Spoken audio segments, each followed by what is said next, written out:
should be live here in a second.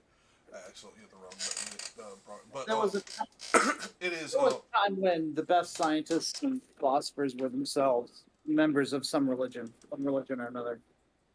Oh well, yeah. There's that. Also, what my point was going to be was they're not the same thing. Like in fact, when you and I first met a couple years ago, over a couple years ago now, like I was of that opinion that they're like two different languages explaining the same thing. Like I would give that explanation to a lot of it. Whereas like now we're talking about philosophy and religion. The distinction between the two of them, it's not even two different languages. It is almost like two different very subtle like dialects of the same language attempting to explain the same thing but from very different angles. So if we're gonna look at this as a visual aid, um, like philosophy would be if you were to interpret everything through a book cipher, every fifth letter, every fifth word, so on and so forth. Like take your pick, and then religion is about reading it from beginning to end every time, in order, without change.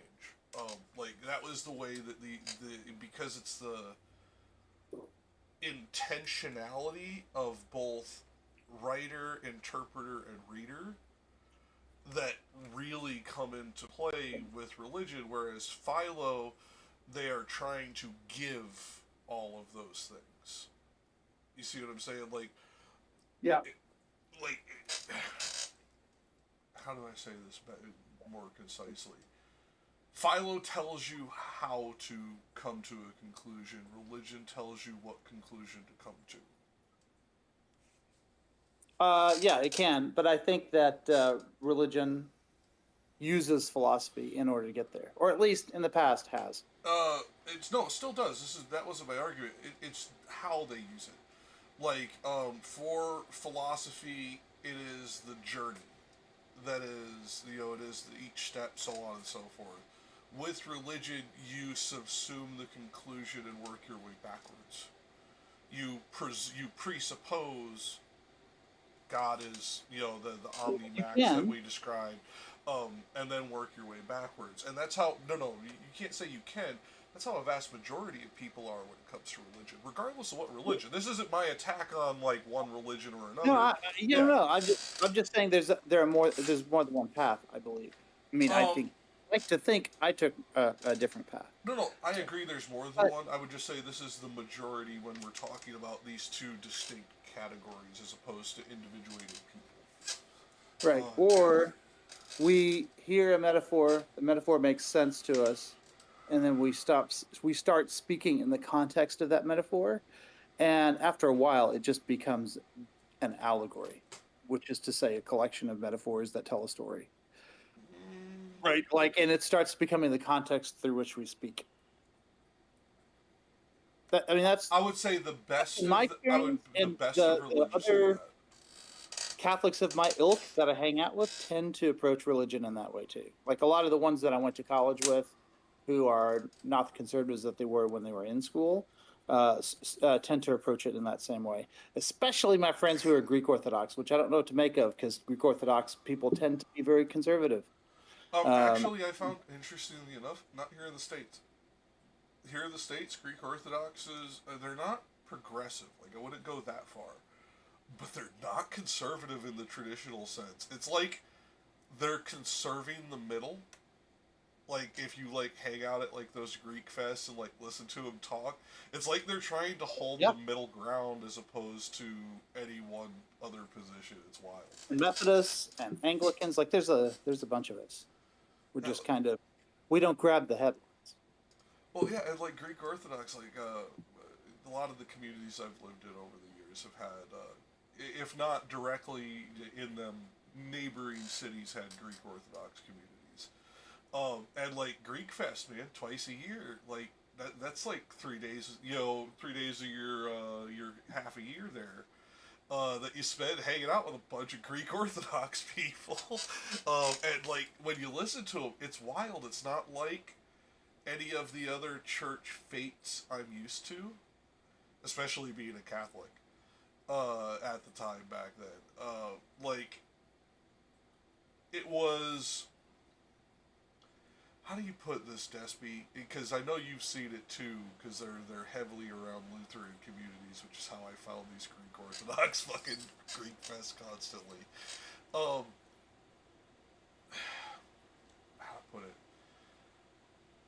They're so open about everything. There is not a question they will not answer, even to a complete stranger. It is the most wild thing that is alien to me amongst the more insular religious factions, like Orthodox churches usually are. Like, we didn't have that in the Lutheran church that my mom went to. Not at all. Like, people asked us questions, we'd give them the bullshit smile and, oh yeah, come to church on Sunday answer. Them, they were like, ah, blah, blah, blah, blah, blah, blah, blah, blah, blah.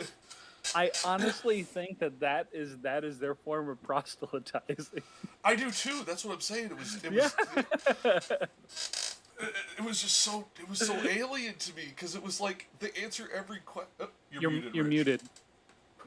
Mormons too, even though Mormons are not in any way moderate, they like to present themselves stylistically moderate. I have less experience with the Mormons like that on a one-to-one basis. Like, I've never had Mormon door knockers, any of that shit. I've met a bunch of them. I know a ton, and I can tell you they're just like they are on South Park. So whatever impression you got on South Park, that's what they're like. No, that's the impression that these ex-Mormons gave me as well, so. Yeah.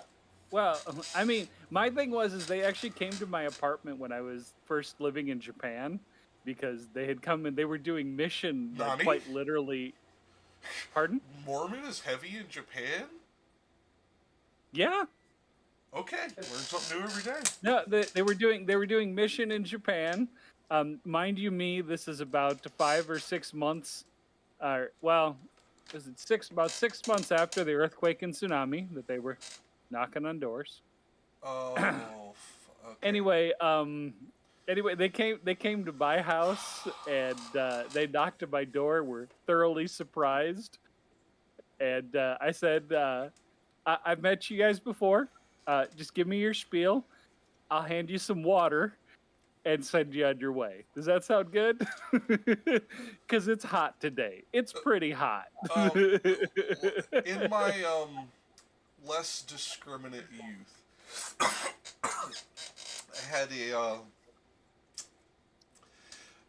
I had an interesting way to deal with the JW door knockers that we got.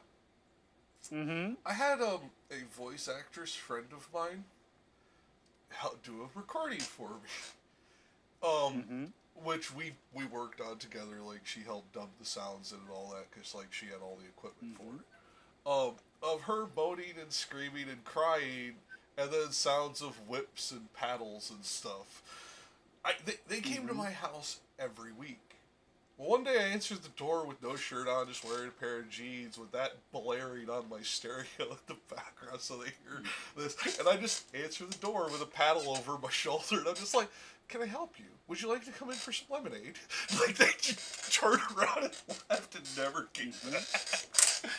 But I almost wish I had the temperance of adulthood now, like, because that was a shitty prank to pull on these kids who didn't fucking know any better. Like, they're being told to do this shit.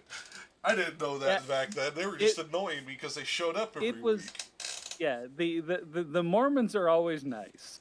It's the Jehovah's Witnesses that come and knock on your door. They were always super nice, but they just came all the time.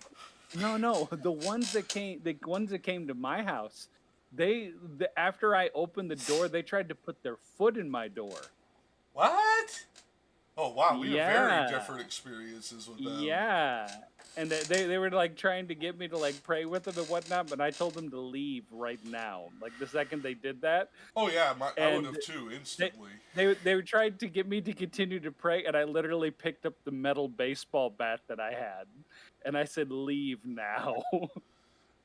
Yeah, like, wow. See, like the Jehovah's Witnesses I dealt with are kind of like what most people describe as Mormon door knockers. They're very polite, Yep. always super sweet. Like they're never objectionable or confrontational. Like it was just like that was my experience with them. My issue is they wouldn't take no for an answer. Like I'm telling them, I'm a pagan. I'm not going to convert to your church and wear your magic underwear, and like they just wouldn't understand that. Like Do they Jehovah's Witnesses wear magic you're- underwear? you're okay with I thought those magic. are Mormons. they do as well. They do. Okay. Yeah. They not in the same level of religiosity of like they have to wear it at all times 24/7 crap, but like they have to wear Yeah. it during their marriage ceremony and shit like that. Like it's one of those things, you know, kind of like Yep. a lot of Catholics. They have to have the rosary somewhere on the wedding gown, that type of shit. Hmm? Irish Catholics, if you actually pay attention to an Irish Oh, Catholic okay. wedding, I was about to say, like, I have never heard of this here. Now, like wearing a scapula, maybe that sounds more like like it. if But I you mean, actually watch a lot of Irish Catholic weddings, they use their rosary to tie up the bouquet. So it's always on them. that just sounds like sacrilege. I'm not gonna lie.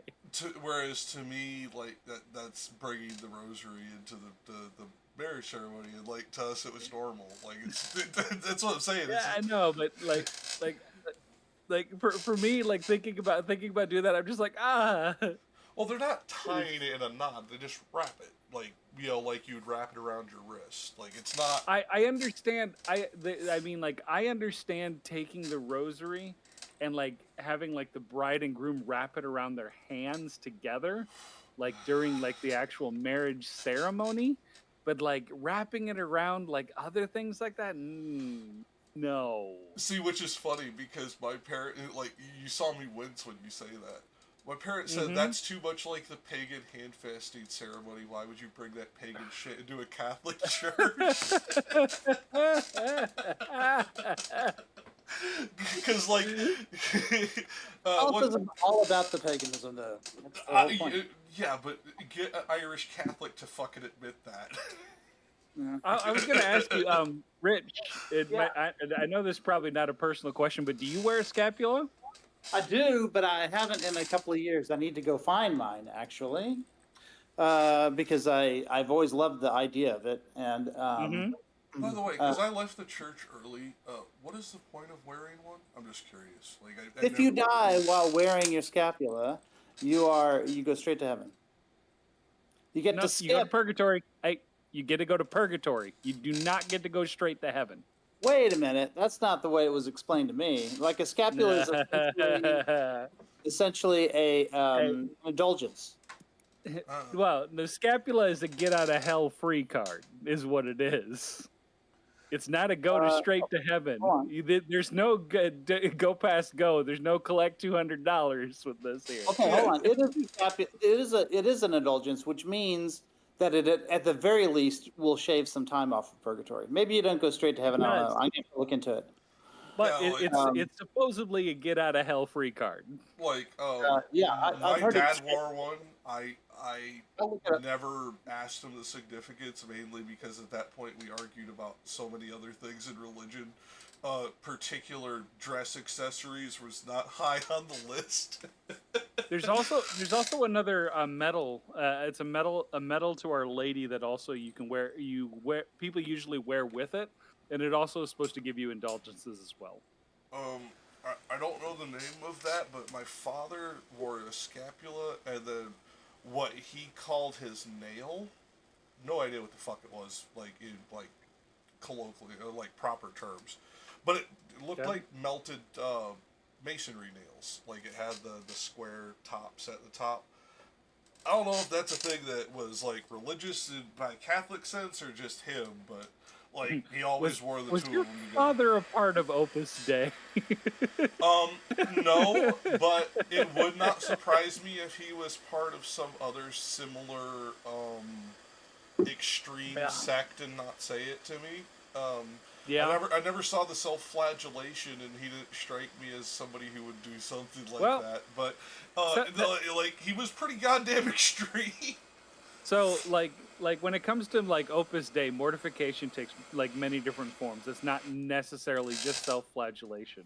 I mean, there's also like wearing wool, for instance. What is it? On a regular basis against bare skin is a form of what is it? Mortification. There is wrapping. What is it? Wrapping like a type of like of thing around you that's like barbed wire but isn't as sharp. Yeah, That I is forget the name of it, uncomfortable. but it goes around the Yeah, thigh. Yeah. yeah, it's a form of mortification that's not self-flagellation. Well, I would call that a form of self-flagellation too, because it's meant to strike as your legs Well, strike together. The spikes go on the inside of the thigh, so as you Yeah. walk, it's basically causing a strike, and that looked good, Rich. Yeah, I don't know. I when I think of self-flagellation, I think of someone actually taking like a nine tails or like a whip and actually physically striking themselves. I Like know, the, but the that motion and the thought process of striking yourself, not something that just happens as you're like doing daily things in your life. Yeah, so Opus Dei tried to moderate that practice to make it seem more symbolic or whatever, and they started Yep. allowing velvet and stuff like that. They said like don't break the skin or whatever, but Yep. and they talk about that a lot to help justify the practice, right? To make it seem like oh, it's not so bad. But in practice, the people who actually do this, they don't believe in any of that. They want to well, cut the. well, it's because I forget the scripture now because it's early and I fucking didn't sleep well, but it's because of the way the scripture reads. It actually mentions blood. Like so, if you aren't drawing blood, you aren't living up to the scriptural portion of it. So it's one of those things like I mean, we are told to imitate Jesus, right? So some people take that quite literally. Even though Jesus didn't flagellate himself. uh, In fact, he I got said, a "Let the carpentry cat out." job for you, Jack. Can you give me a hand with it? I may need two. well, I'm looking at it, and I would have to dig further to be certain. I think there is some allusion to it, which they use, and I don't know like how accurate it is because like I haven't dug into it. But apparently, there's a particular point of the conversation in the Garden of Gethsemane where they consider it essentially verbal self-flagellation, and I'm just like, I'd have to dig into like the original translation and all that crap I because mean, that because just seems he wild. refuses the gifts that Satan offers. So he's Satan offers. He says, "Look, you can take all the food you want. You're God, you're the Son of God," and he chooses not to, so that he can empathize more with man, I guess, or whatever his reason is. He says, "Man does not live on bread alone." Yeah, well, And if that's the one that they're using, I like I said, I'd have to therefore, dig in a into. way, he's denying himself. Yeah, like So I I said, guess I would have to dig into the original translation. I guess you could say self-flagellation is a sort of self-denial. And But I actually, think you All could I'm help me gonna with this say one. Go ahead. is I've got some brand new hand woven headwear that if you'd like some, I can totally Well, hook you up with. what I was going to say is, Rich, you can help me with this because this is New Testament stuff. Because that's going to be the Greek. And, like, Yeah. interlinear Greek is a pain in the fucking dick. interlinear Greek. Yeah. What do you mean? I don't know. It just makes it. It makes it easier to read than just the Greek alone. Well, no, but harder to actually overall interpret because then we have to go into word order and all kinds of other shit that it is less important in more modern This might help. languages. This might help. Word order doesn't matter in Greek I because was it's all told about it. the. Go It's ahead. all about the ending. So this is why Pindar is so hard, because he changes his meaning based on word endings. Whenever you decline a word, like in English, word order means a lot, right? If I say, man attacks bear, or bear attacks man, those are two different sentences, mean two totally different things.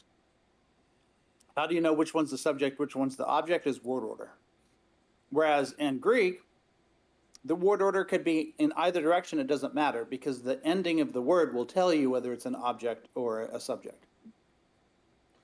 And therefore, you can do it in it. Often they'll rearrange word order just to make the meter work. Well, see, but you're now talking about like the basis Greek. All this I get. I'm now trying to deal with all the adverbs and all the extra shit that goes. It's the same with that. Verbs, adverbs, nouns, pronouns, they all have endings to the word that tell you what part of speech they are. And because you studied Greek and I studied Latin, this is why I need help with the Greek. Oh, I can help you with the Latin. I can't help you with the Greek. Even though there is declension in Latin, there's not it's not as complicated. And there are times when you need word order in Latin to help you understand something. Well, it depends on which form of Latin you're talking. If you're talking ecclesiastical Latin, actually, not at all. It's all the accent marks and the phonemic vowels and all that shit that change all this shit. If you're talking classical Latin, what you're talking about comes into play. Yeah. Well, the problem is most people don't realize that over 75% of the documents that we have today in quote-unquote Latin are ecclesiastical Latin, not classic Latin. Right. But if you're talking Vulgate, which is what I assume you're not because you're doing Bible translation, even though Vulgate is ecclesiastical in nature, it's closer to classical. It is. Yeah. And it was intentionally so. Because they were trying to bring it more away from because they were a bunch of stuff.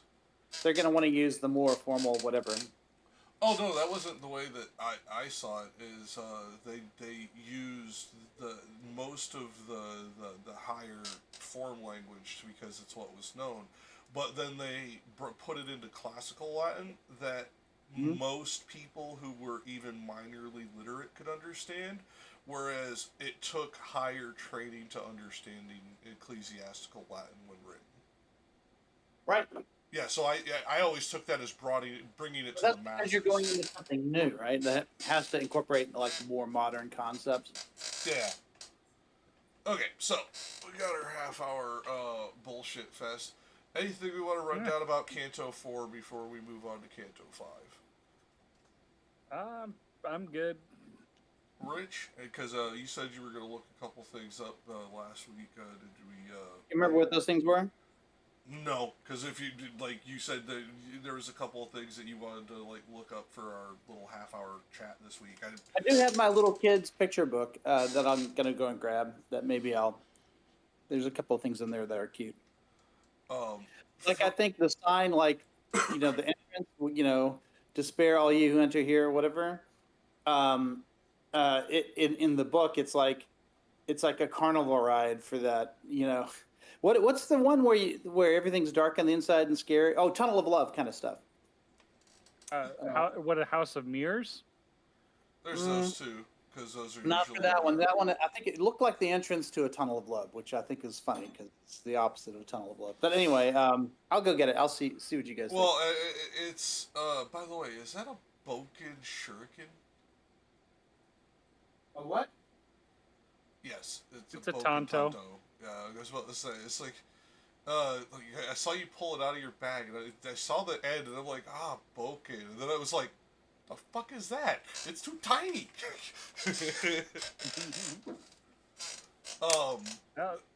Good. I got this in my Joe and then my actual practice sword in there, so. I have not had one of those in too many years. Mainly because I don't have anybody to fucking practice with. My wife definitely doesn't want to do this shit. None of my kids live close enough. Yeah. I think it's funny. There's some irony there. Yeah, but actually what I was going to say is, I did dig into some stuff this week. Not as much as I would have liked to, but the wording that everybody attributes to that famous line isn't a direct translation of Dante. It is somebody who was a Dante scholar who was attempting to go back and retranslate the ancient Greek myths, is where that famous wording comes So it's kind of a mesh between Yep. Dante's line and a Greek one. That makes sense. And furthermore, it got cemented when used in the 1970s Clash of the Titans. Oh, I can see that. Yeah, that's classic. I was in the theater for that one. I was not, but I did see it as soon as it was available on VHS. Well, Betamax, but same difference. Back then. This is before Betamax died. Right. Oh. Zoomy cat, why are you being a butt? Come here. Come on, baby.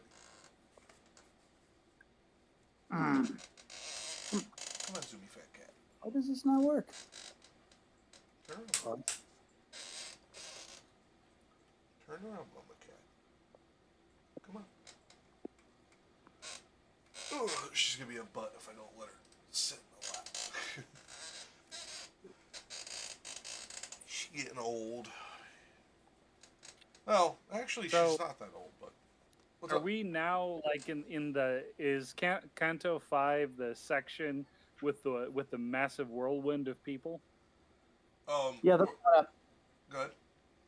Yeah, that's coming up because that's going to be include Paolo and Francesca, which is the couple the lovers that everyone always remembers. Yep. Believe they're going to be here. Now I do have this split up in a slightly different way than before because Sayers and Longfellow diverge pretty heavily on this one, like in a way that is but Sayers reorders more in Canto V than anywhere else in the Inferno, and I don't understand why, because it's not for meter. Like, it doesn't, those reasonings don't make sense, because, like, if it was for meter, she literally moves whole tersets. Yeah. And, like, I've noticed that doing these translation overlays. Yeah. And this seems to, like, I could be wrong, but at least in my examination that I've done, this seems to be the one where she does it the most. So, like, the way, like, the books definitely make it harder to line up with the way I screenshot the reading this week to see if this ends up working better. But it is also, like, I don't understand why Sayers reorders it. It's not explained anywhere in the apparatus that we're using or the larger, wider, expanded apparatus that I looked up. It is explained nowhere why she makes these terset changes, ever. Not in Canto V or anywhere else. Like, so, I have no idea why she does this, and when looking up on, like, all the different, like, message boards and all that shit, I got about 500 different answers as to why, so I have no fucking clue why. By the way, Rich, we're looking at your light.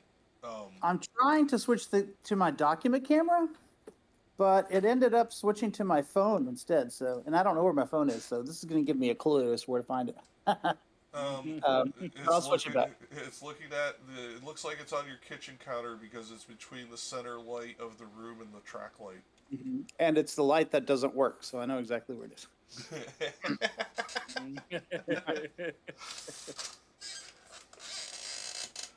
Oh, that's right. I was using it to record my coffee shots.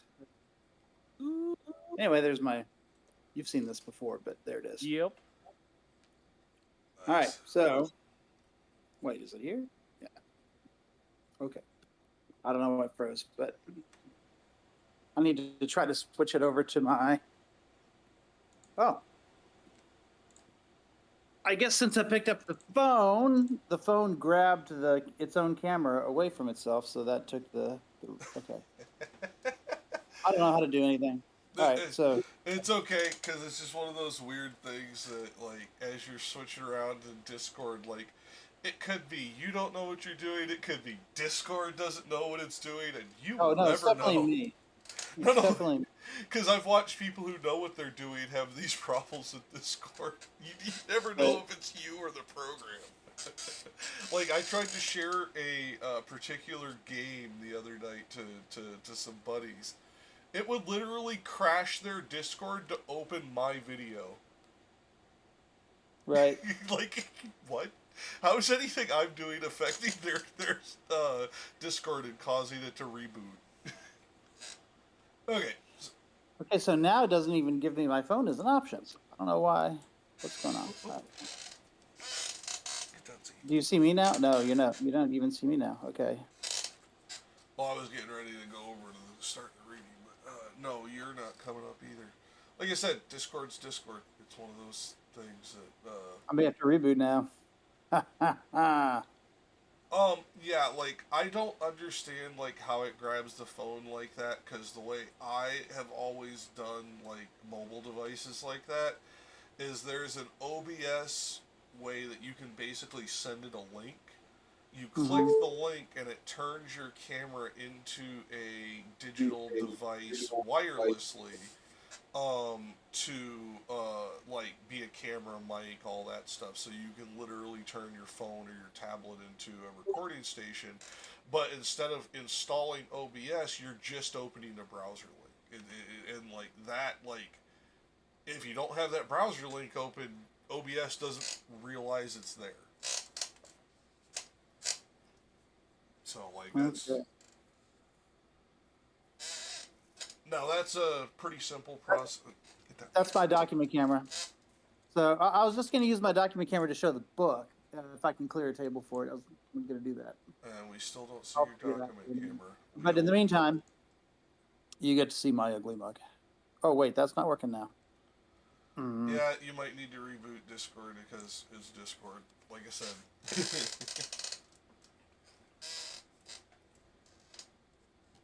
There we go. Okay, there now we go. got something. Yeah, that's the document camera. So now I've just got to switch back to. Isn't there a way to? Do I have to go all the way to settings every time I want to change the camera? I figured there'd be Is that a Coca-Cola bottle I see? No, are you kidding? This is Texas. Dr. Pepper. All right. I was scared there for a moment. Yeah. That cap Yeah. looked red. Oh yeah. Well, it is red. Yeah. Well, isn't Dr. Pepper maroon? This looks red to me. Yeah, it's red here. To Well, my I eye, mean, it's red. the Well, other Coca-Cola now does the bottling for Dr. Pepper, so that might be why. Well, there's that. It's also like we're talking about a minor saturation difference on the overall color. But it's red to me too. And I would say, yeah, it's probably closer to maroon because it's probably the same exact color tint that they put in the label.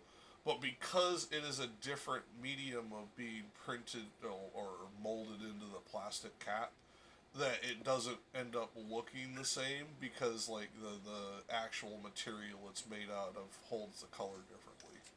All right, I'm gonna do some stuff real quick. Okay, well, So I can go ahead. use the document camera now. I will get us started with this one. Thus I descended out of the first circle down to the second. That less space begirds, and so much greater dole the goads to wailing.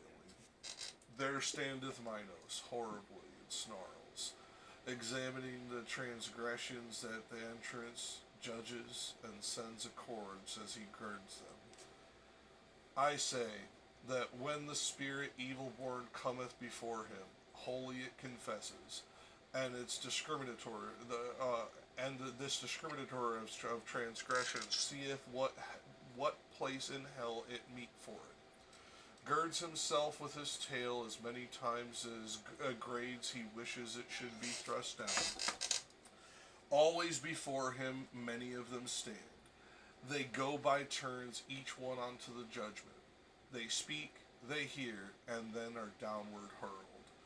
O thou that is thou dolorous holstery comest, said Minos to me, and when he saw me leaving the practice of so great an office.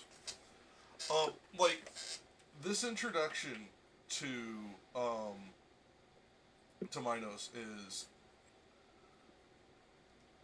at least to me, very reminiscent, less of the Greek stories of Minos, and more of the Greek plays of Minos. So this seems to be drawing more from the cultural play aspect of this, as opposed to the actual mythology around the character. Or really more, it should be more Roman Greek stories, because, of course, Greek was lost to them at the time. Well, but it still seems to be drawn from the plays rather than the religion. Like, is what I'm just trying to. I mean, maybe plays in translation, right? Like, well, yeah, because a lot of those things were available in Latin. Yes. But not Greek. Well, Latin and Arabic and a couple others, but yes, because of the Florentine library. But like I said, it seems to be drawn from the plays, because if you go by the actual religion, the mythology of it, Minos wasn't the sifter, was the sender, but he wasn't the actual like sifter of transgressions in this way. Those two parts got combined because essentially it was a particular dead soul's punishment to work in that position, like, and it would change over time who was Hell's sifter. So it's like, it's one of those things like I find it interesting that he pulls from this in this way. And it makes me wonder why, because in the Roman version of the myths, this is also true. Like, it is not separated in that way. It is not combined in the way that it is here. It's still separated in that way. So, like, I don't know why. Go ahead. So what you're trying to tell me is that the sender, it's kind of like jury duty in hell. Kinda. It's more. It's more like you know, in the old '50s movies, how the kid who would get punished would have to basically be the teacher's assistants, go smack the fucking the erasers together. It's more like that, because it's a punishment, but it still gives you a favored position, which has always been weird to me. Like, it's one of those. What do you think jury duty is? Well, I don't know if getting paid and giving you a favored position. Well, I mean, yeah, I can kind of see that, but I don't know if getting paid $8 a day to listen to that bullshit is worth it. There was something, just now that I remember it, there was something in Canto IV that I'm not sure we talked about last time, that I just wanted to go over quickly. Go ahead. And it's the part where souls are trying to get onto the boat from inside the waters. And his first instinct is to feel pity. And then Virgil chides him for feeling pity, because this is the justice of God, and that we should, in fact, revel in the fact that these souls are damned. And then proceeds to, like, put his boot in their face and push them back into the water. Yeah, hence Ancom's meme in the group chat. Yeah. But... well, I mean, yeah, we joked about it there, but did we talk about it, or did I zone out? No, we didn't really go heavy into it, but like, here is here's the boat, by the way. Yeah, here is my push to that point. Mm-hmm. I'm on Dante's side, because this is, in my opinion, again, as the author, no longer the character, but as the author, showing the difference between humanism and zealotry. Because Virgil will but you're not saying this is humanism. No, Dante's pity, the instinct. Okay, I see what you mean. But Dante takes correction. Like, in the story, Virgil is right and Dante's wrong. See, but I don't think so in this, because when you get through... Dante continues to question. He takes correction here, and he takes correction almost every time Virgil grants it, regardless of where we go. But he still continues to question in the same way, always with humanist intentions. So I think this is as the author, not the character, because while the character Dante is taking the correction, I think the author is trying to draw the juxtaposition and the cultural commentary between the two. Personally. That's how I took it. Because every time that Virgil corrects him, Dante the character takes correction, but he always ends up questioning the same exact way again, all the way through to Paradiso, even after Virgil has left him. So another way to interpret this, and this is not the way my professor did, he was on Dante's side, which is to say Dante the poet's side. He believed that he believed that Virgil was right in that confrontation. But there are other people who say Virgil is representing a pre-Christian worldview, right? And one might say Christians often talk about this as the Israelite worldview, like before Christ. But wait, we're Platonizing Virgil now? God damn it! Yeah, well, just Virgil represents all of the virtues, but all of the cardinal virtues of paganism, right? But he's therefore limited. He doesn't have the holy virtues, and so justice is important for him. But in Christianity, justice was subsumed by mercy, and that's something that Virgil can't quite understand. So it makes sense for it to come out of Virgil's mouth that we should not pity the damned. I don't know about that because we're supposed to imitate Christ, and one of the things Christ does is go to hell and release souls from hell. So he pities the damned and helps them and all of that. And yeah, you could say, oh yeah, but he's God, he can do that, and no one else can. But I mean, there's the commandment to imitate Christ. So at least I think it's valid to interpret it that way. And I've always had a very difficult time with not pitying the damned. Like that is a doctrine that makes no sense to me. Within the context of the Gospels. The funny part is like, no, if you go scripturally, you're the one who's correct on this. Dogmatically is the incorrect take on it, just so you know. Like this is not even like me trying. I love Dante. This is always something I've struggled with. Well, but what I mean though is, at least scripturally speaking, your take is the correct one, especially when you're taking our 73 books of the Catholic Bible into account. The only way that this kind of loses its meaning is if you're reading the KJV. Yeah. As somebody who's been comparing the 6 different versions of the KJV that are out recently, Jesus Christ, that fucking book is a monstrous piece of garbage in history. I know it's beautiful, but like the way it has changed over time, and the way that it has changed the interpretation there is a modern. There is a New King James, which keeps all of the beauty of the language and corrects. Well, I've read all 5 of the old translations and the 6th translation, literally in my little program side by side, and I'm gonna tell you, the new one doesn't fix nearly as much as they like to claim. It just makes it a little bit prettier. Like, it's really what it boils down to. Pretty. It's a polished turd. Yep. Yeah, prettier by modern English standards. Therefore, weren't they using the Vulgate at the time as their source of translation? They claim to, but when you compare those translations to what they put out, it is not the same. That's why I love this new program. What I mean is, translating the Vulgate would be problematic. You would want to translate, the earliest version of Greek that you could. And so if all they had to translate from was the Vulgate, then yeah. And I don't even think they translated from the Vulgate. I think they actually translated from a basically like subsequent edition of the Vulgate, which also had changes to it because it doesn't match up to the Vulgate Bible either. Right. Fortunately, nobody uses the Vulgate anymore, right? Because we can go straight to the Greek.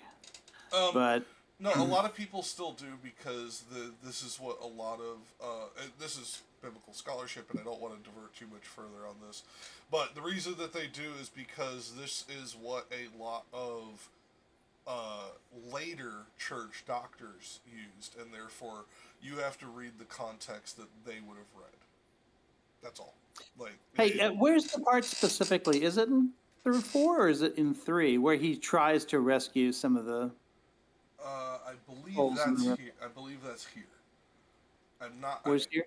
I believe that's in Canto V. I believe that's we're about Oh. to read that. I'd okay. I'd have to go back and reread both side by side again, but I think this is where we are. Because I thought they'd already crossed Acheron by now.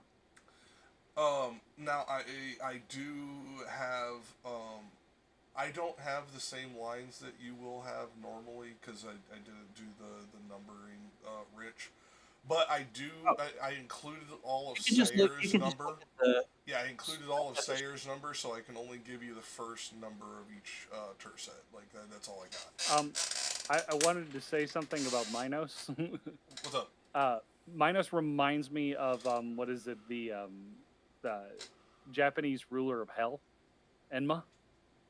Basically, they have a he doesn't wrap his tail around, like Enma doesn't have a tail, but the bureaucratic way he goes about like going what is it, like finding out what your sins are and exactly which particular hell you're supposed to be placed in and whatnot. It seems just very similar, like how the process goes. I actually didn't know that of Enma's like process, but it doesn't surprise me because this is a pretty standard trope of underworld denizens like this. This would be very much like Tawet in Egypt. This would be like Kaimian in Central America, so on and so forth. Like the funny thing, the difference being is that like they make it out that the palace that you have to go to after you die to see Enma, if you're going to hell, it's basically like a bureaucratic building. You're like going to hell's DMV to figure out where you're going, which hell you're going to be going to. No, I had somebody tell me that, and like the way I always envisioned it after somebody explained it to me was King Yama's castle in DBZ, waiting in line for the rubber stamp, like yeah.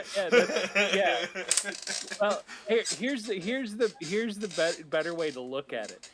Think of it a bit more like the TVA in the Loki series. That's the best way to look at it. Well, I wouldn't have had that when the explanation came up, but yeah, that works. Okay.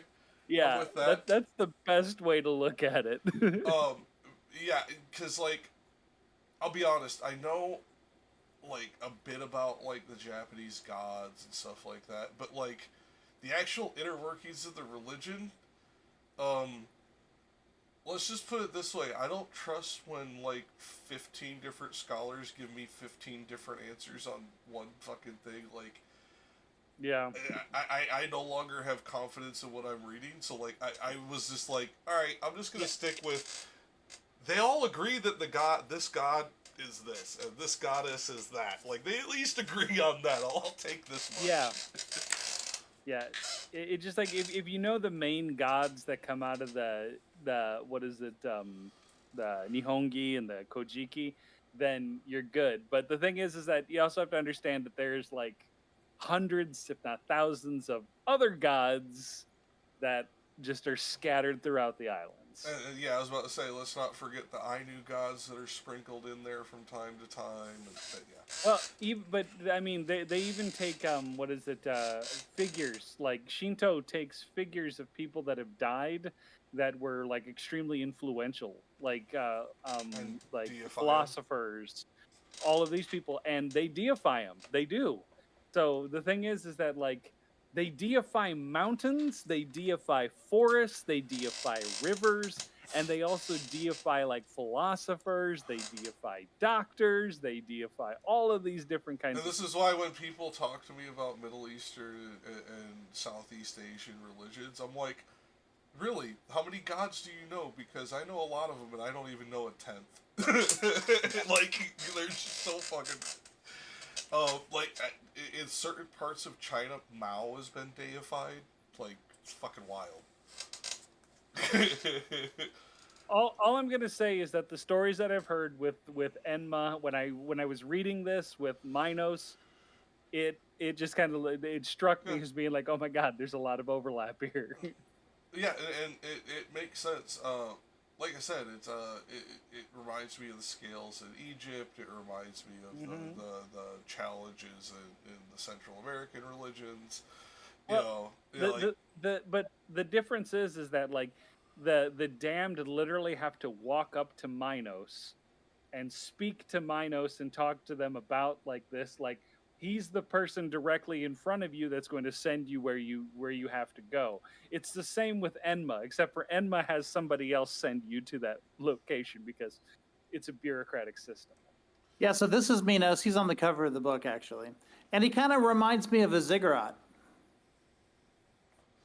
yeah, uh, it's not the Uruk ziggurat. It's the one.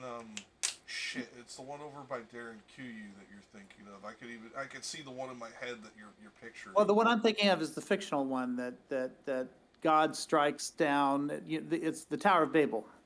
Was supposed to be a ziggurat, but instead of this one leading you to heaven, this one's leading you to hell. It's going in the opposite direction. There's that. The other way that it could be taken because you don't see where his tail is. It could also be taken as a representation of Rodros and a few other like Jormungandr and a few other In the book as well, you can see the tail serpents. here. There's the tail. But that's the fourth circle, the third circle. So the Minos is himself the structure of hell. You're like walking on this on his Oh back. well, at least in this representation, then that would make him Tartarus, quite literally, because the planes of the underworld in Greek mythology are quite literally the body of Tartarus. Oh, there you go. Like people forget that Tartarus is not a place; it is a god. Well, and That also like characters like mythological beings or whatever make up the architecture of hell all the way through. Like Satan himself is responsible for hell being a crater because it was when he fell to earth that the whole thing was. We've all seen those images of how it looks like a V. And it's just because he landed on Earth. And on the other side of Earth, you have Mount Purgatory, which is the Earth, like a mountain that was formed by the pressure deep inside the Earth of the fall. So he's kind of responsible for the whole architecture of both of the earthly realms. okay. Now, no, and you're absolutely right that it is. I have the sneaking impression that because, again, as we've gone over multiple times, and we don't need to go too deep into like Dante's level of research and education and like contact with experts on these subjects, it would not surprise me if he is drawing from so many of these cultures that do exactly that.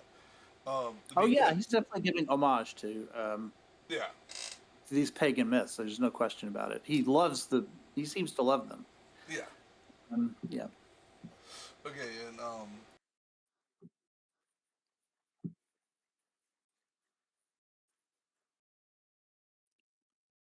Rich, why Um, don't you take it? yeah, I don't mind going. Let's see. What should I end at?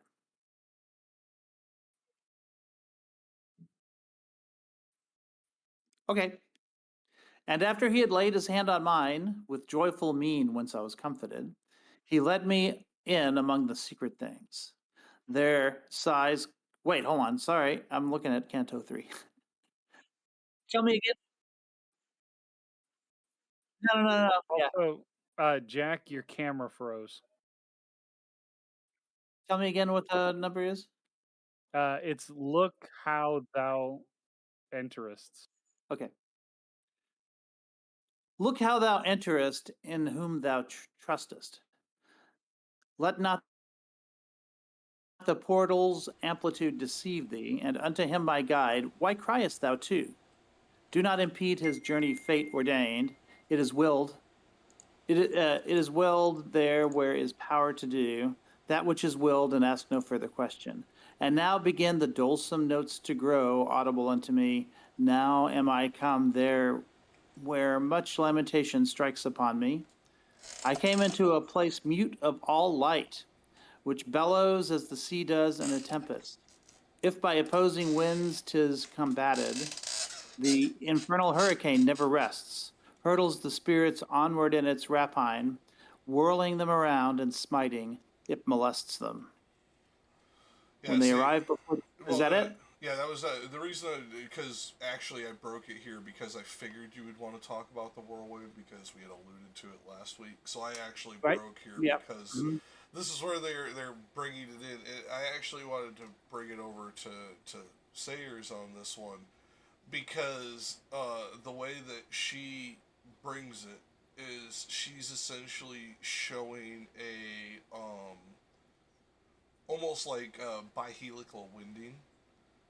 Because the way she words it, I think I'd have to ask Ancom because he's better with the Italian than I am. But I'd have to, but it seems to match up with the translation correctly, where it's winds from both directions to almost be like a shearing wind is the way this is described. Mhm. So like the way this is described is not just something that throws you asunder, but something that would literally tear you apart. So this isn't just a whirlwind. This would quite literally be either a cyclone or tornado, depending on what hemisphere you're in. Like, Yeah, and before we get to that, there was one thing in this section that I thought was interesting because it reminded me of the earlier section. They talked again about how there was no light earlier, I think in Canto 3 or somewhere. And right after he talks about this place of no light, then he starts to see a light, and it's the castle. So you know you've reached the castle when you start to see some light. And here, in line 28, it seems we've finally gotten enough distance from the castle to where there is no light. So I think he specifically emphasizes the lack of light both before and after the castle. well, And I think that's significant topographically, at least. well, there's that, and there's also like as we talked about the slight interpretation. Some is light from the world, some is light from the hell and the meaning, and the darkness is the actual furthest point from both points of light, and that's it Dante is The trying. hemisphere. The hemisphere of Yeah, light. Remember we talked about yeah. where the light ends, then it's dark on the other side. We've just crossed the hemisphere. Yep, because the way it is described is that entire hemisphere, everything within it, would have light to differing degrees.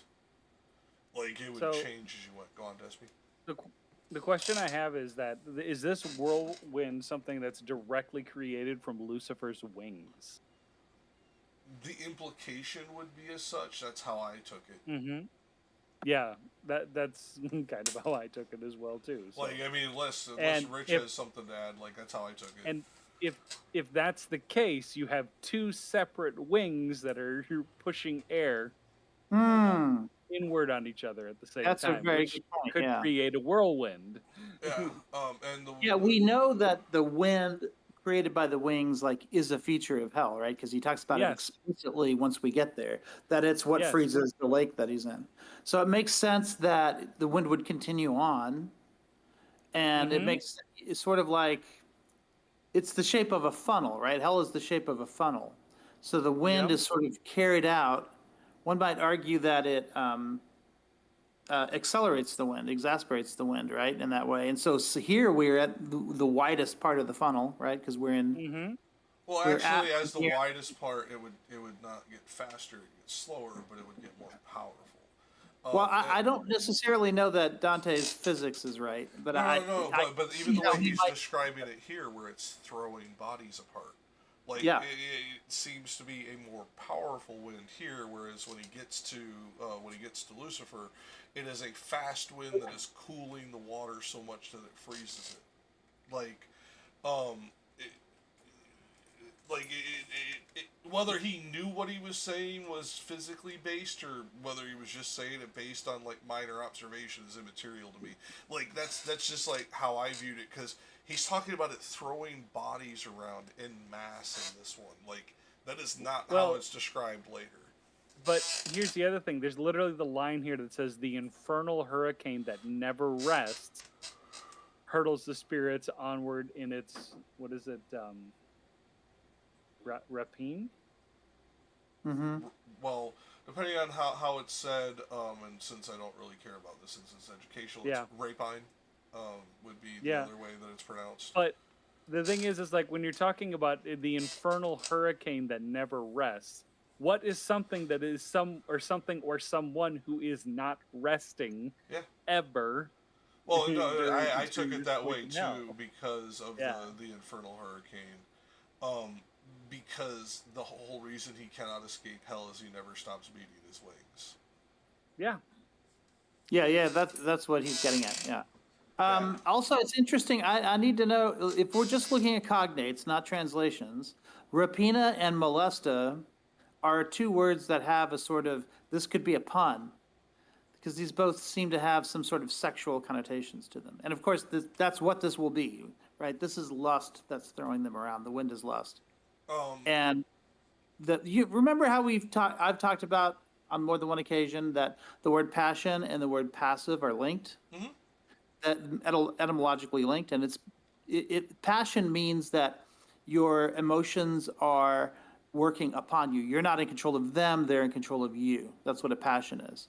And here, the passion is lust, and that lust is in control of the lovers, right? They're not in control. And so, it's true that the wind is pretty fierce, but also I think it has, I don't think it's going to throw Dante around. There must be something about these bodies that are sort of lightweight and can't resist the things around them. Well, yeah, because the lack of anchor. Yeah, they're low density. They're like kites.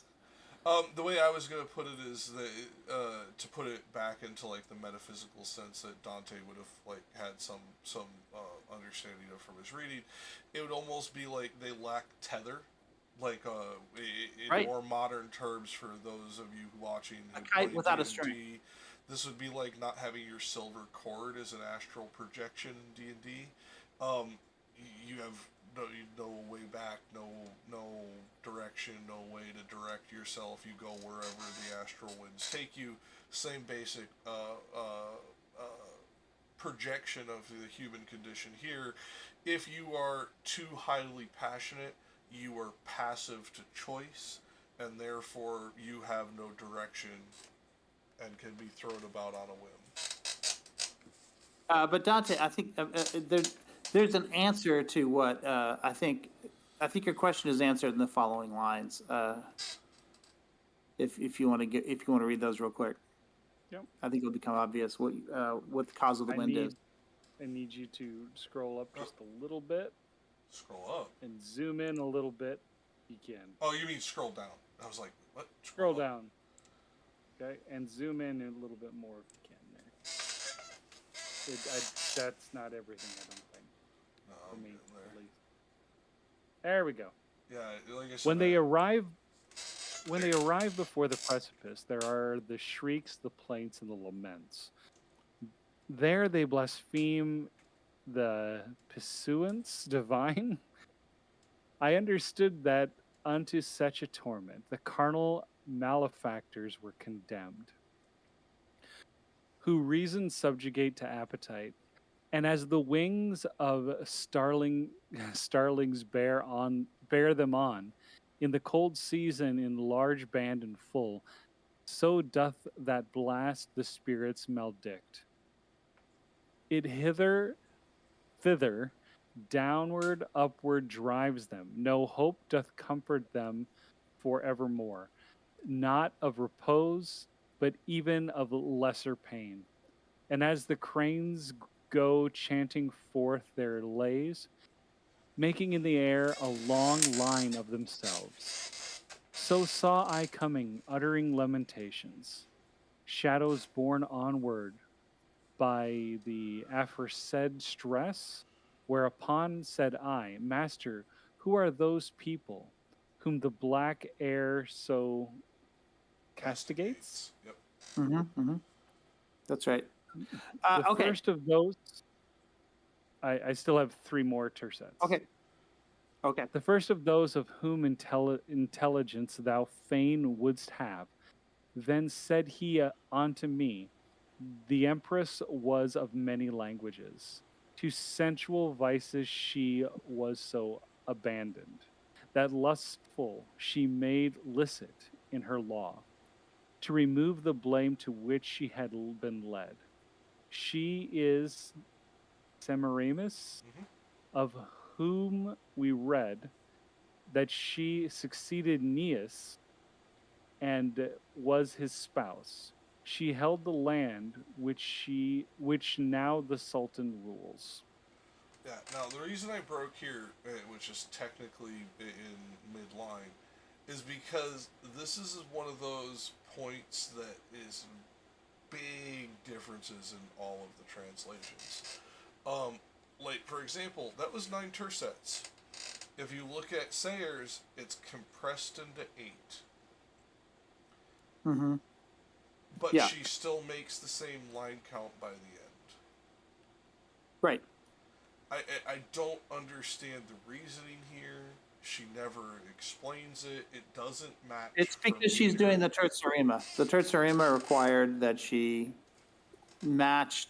Her word choices would be more restricted, so she's going to move things around more like a puzzle, in order to make everything fit in terms of beats and rhymes. No, but what I'm getting at is how do you do that by minimizing it like that? Like she changes it here, removes a whole tercet because the next line, like I stopped Mhm. at 9 tersets. The next line of the what would be the 10th tercet there is the next line of the 9th tercet here. She moves certain parts of this to whole different sections of Yeah. the poem. Like it makes no sense. Well, it Like might make sense in terms of her word choices. It might have been the only way to fit in the words that she wants to use. Take, for instance, line 54. Empress over lands of many tongues. First thing I thought about was Babel.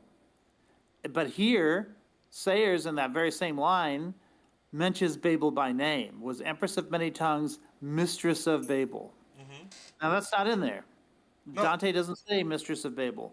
So she's trying to, maybe she needed extra syllables, like she had translated everything too efficiently and she needed extra words, and so she just added that. Or she wanted to point out to people who maybe she thought 21st century or 20th century well, see, people. but this would be a misinterpretation by Sayers because Babel was the whole point of a singular language. The empress, or the mistress of Babel, would not be the mistress of many tongues or the empress of many tongues. That's quite literally the opposite of such. Well, Like but it will be after the event. but that's not because we're gonna get into religiosity there. I'm gonna stop myself because that's why I think it's a misinterpretation because Well, this is the reason. it is This God who created the many tongues, not Babel. this is the reason that this reminded me of a ziggurat. Mm-hmm. So they've entered what is essentially a ziggurat, and now we're seeing somebody who comes from a land where there's many different languages. So even if the word Babel's not mentioned, that clearly is brought to mind when you read this. I So believe much it is so Sayers intentionally that so. she mentions it by name, but even without it, like I wasn't reading the Sayers translation. I tend to read Musa, and when I was reading Musa, that immediately leapt out at me. I was like, "Huh, that must be Babel." And then, sure enough, like Sayers says the same thing. But Dante doesn't. And this is why I I know. say I think she is adding something there. And many people, especially those of the Catholic and Christian persuasion specifically, will add this to it. But I do not believe was originally intended. Because if you actually look at like the way this is worded, Empress of Many Tongues, like it would be talking about the polyglottic priestess of Egypt, in Mhm. my opinion, not Right. Babel. and like that would. Well, Babylon. No. This was But she's a Egypt. queen. She is a queen of Babylon historically. Semiramis is a queen of That I Babylon. know. But when they talk about the Empress of Many Tongues, I think Dante is referencing Egypt, not Babel, because he never specifically says Babel. No, but he specifically says Semiramis, and I know. Semiramis is the queen of Babylon. And the Tower of Babel is a myth about Babylon, about the origin of Babylon, which is why they speak so many languages. And a ziggurat they're in the middle of a ziggurat right now, or towards the top of one. It seems to me there's too many clues. But remember, multiple layers of Dante.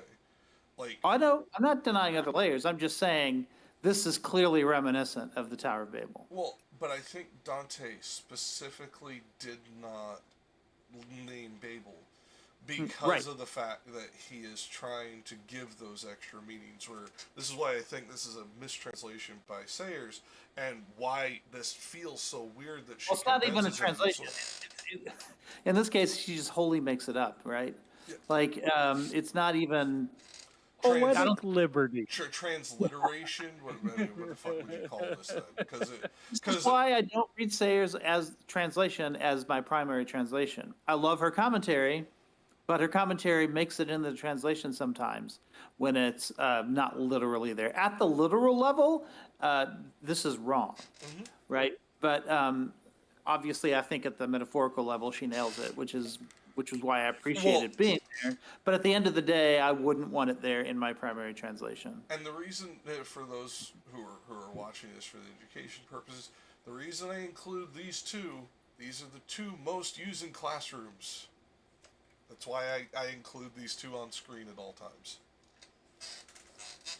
Like, I checked college syllabus, and Longfellow and Sayers are the two most used. Also, I hope anybody who watches this is over 18, but It's marked many not times for it's kids, another implication as well, considering where we are. Yeah. Right, so if we have a cognate of rape and a cognate of, what was the other one? Molest. Molest. So there are these now this rape and this molestation is happening in the context of many tongues. Like this is getting Shakespearean in its implications. Well, and biblical. Like, we'll get into that after we get done with the reading. But there's a particular line that people misinterpret about a particular great beast within the biblical text that, at least from what I'm seeing, when you start looking at rabbinical scholars and like all the people with multiple PhDs in the subject, they think it's talking about a dick, not a tail. Like, it's just hilarious. But like same thing here is like this is starting to get lascivious in nature. In the fact that it will be getting very visually implicative to the reader, because that's what Dante did.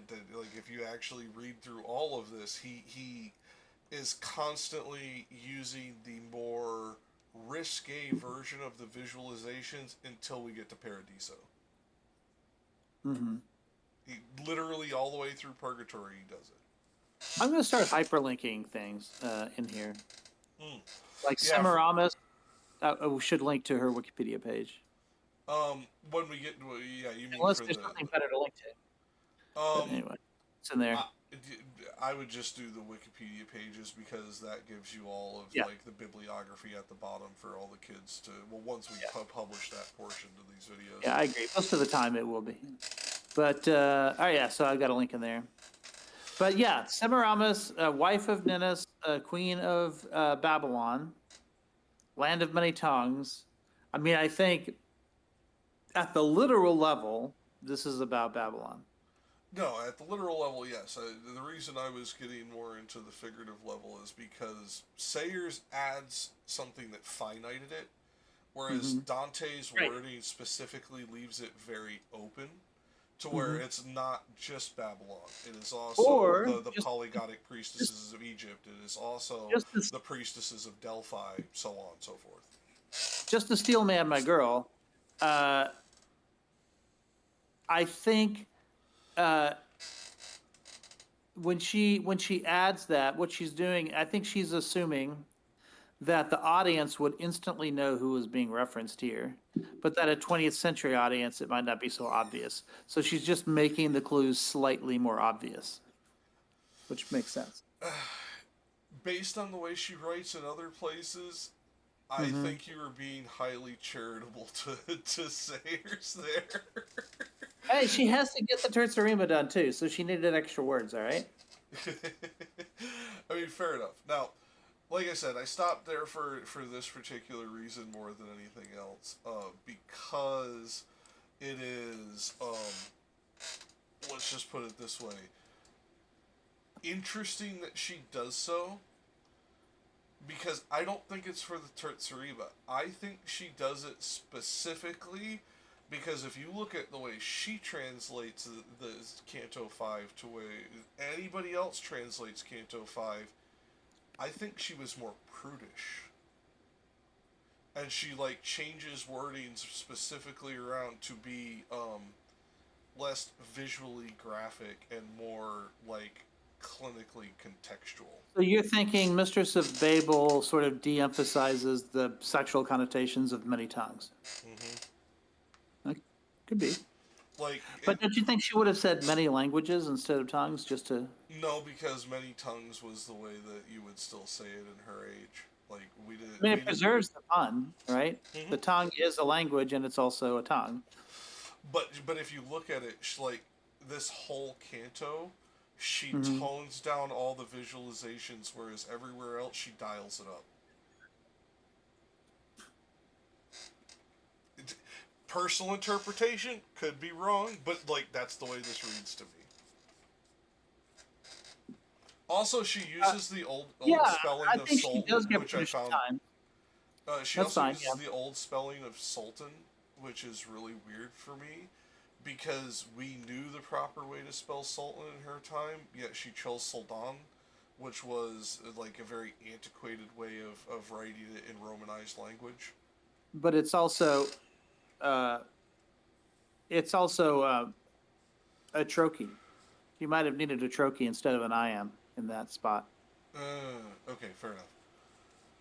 Um, Now, You know what I mean? yeah, I just didn't think of that. Like, Or for the audience, a trochee is a word with that's stressed and then unstressed, and an I am is the reverse. It's unstressed and then stressed. So a bunch of I ams would be da da da da da da da da da. A bunch of trochees would be da da da da da da da da da da. yeah, it's maybe, Necessary for the Tritsurima, yeah. I but mean, it's like, not necessary in the other translations because they're not trying to match the poetry. well, they're not trying to match it to the Italian, knowing that it's hard to translate it and be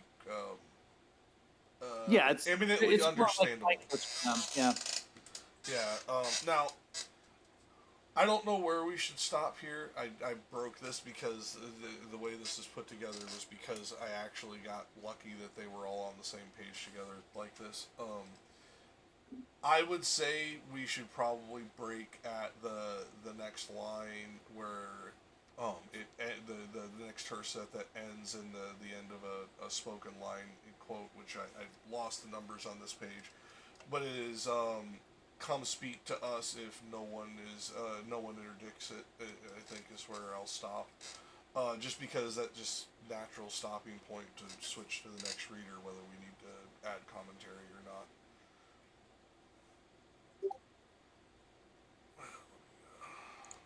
Open it, not You're up, Discord. Jack. Yep, I know. No, I was switching back over to the browser. The next is she who killed herself for love and broke faith with the ashes of Sichaeus.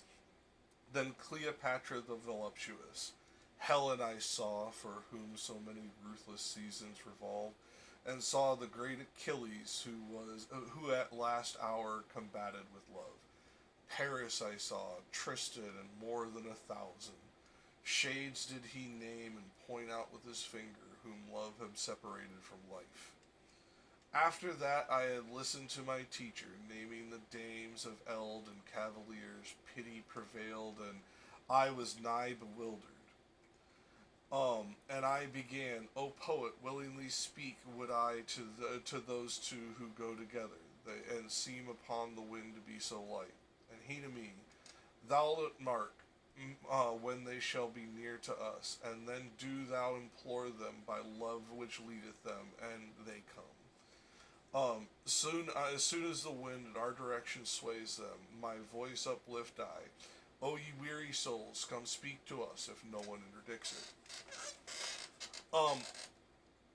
This always seemed to contradict Virgil to me, by the way. So this is slight commentary. Because this is contradictory to what he did in the previous section in the boat of pushing it and almost like celebrating the punishment of these souls. Whereas here, he's like, leave them to the passing of the wind. Don't try to intercede. Don't try to it's this one it's more leave them to their passions as opposed to leave them to their punishment. And I don't know if that's because he views the passion as the punishment. Or... Yes, and that's the point. So this is a critical hermeneutic that we have to learn. I don't know if you've already read about this, but it's called the contrapasso. And the contrapasso is the way in which the punishment is the sin. They're the same thing.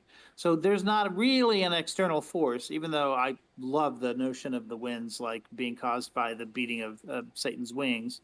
But at the end of the day, it's actually, he says that they're tossed about like starlings. So there's something in their soul that acts like a starling's wing, which is what's catching all the wind and causing them to do this. So it's really the wings. Well, I view that differently because starlings are extremely light birds. Yes. So the beat of their wings would move very little air. So to me, it wasn't the starling. Yes, that's what I'm saying. That's exactly what I'm saying. The way you worded it sounded like the starling was what was being. It was a really windy day the other day, and I went outside and I almost got knocked over by it. And I remember just thinking, man, if I had wings on, I would have been like, that would have been it. I would have just been like blown away, right? So they have wings, right? But they're not in control of their wings. The wings are in control of them. And remember, that's what passion is. Passion is when your sin, or what particular sin, well, in this case, the sin of lust, controls you. And but to me, the rest of the circles of hell, he emphasizes the separation from God, because yes, at least to Catholics, the separation of God is the ultimate punishment of hell. Yes, like in this, it almost seems like he doesn't focus on that, and that seems very odd to me. It doesn't say. I mean, it could be a contrapasso, but I think he does. But also keep in mind that for Dante, lust is the closest sin to God. Every other sin that we see after this is going to be further away from God than the one before. And another thing to take into account with Virgil, I don't think he's being out of character by saying this, because if we look back with Charon, and when they were on the boat, he was like pushing the people back in and saying these are basically dirty sinners, sort of thing. Those people hadn't gone to judgment yet. The people that are in this area here have already been judged, so justice has been served. Perhaps, like, I don't know. I like that. I like that. No, you could be right. It's just, to me, it felt weird because of the way that Dante idolizes Virgil, and the way that he very much emphasizes, because in later circles of hell they've been judged too, yet the judgment, the condemnation comes back, as opposed to the almost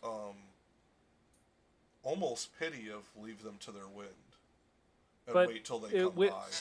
But when we're talking about like people in later sections, are these people also the same people that are asking Dante to write about them when in his future? Well, that happen? It happens on a regular basis. I wasn't saying that, but it's not only them. But I know what you mean. But it's not only them.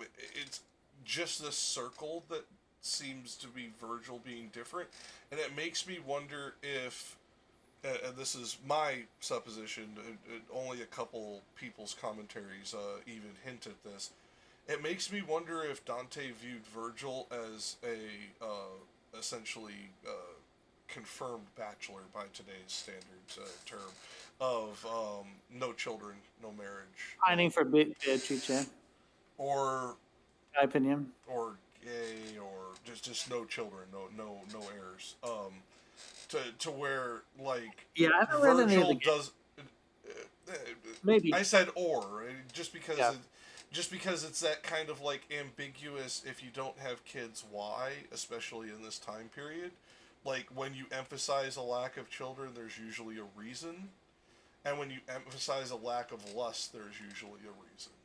And it seems like he's doing both here with Virgil, and it makes me wonder if Dante thought of Virgil in that way of, while he was a virtuous pagan, he also was like chaste for whatever reason that Dante gave him. Like I don't care what the reason is. It's like that's immaterial in my opinion.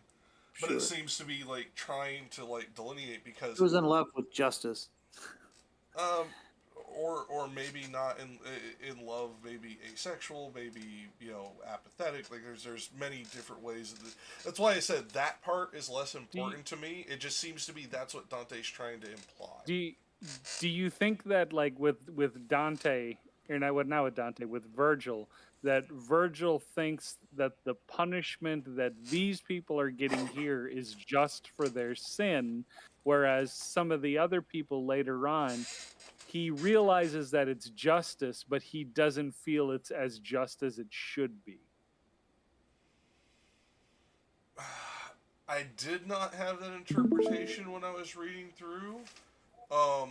We may find like confirming evidence of that. So like you may be right.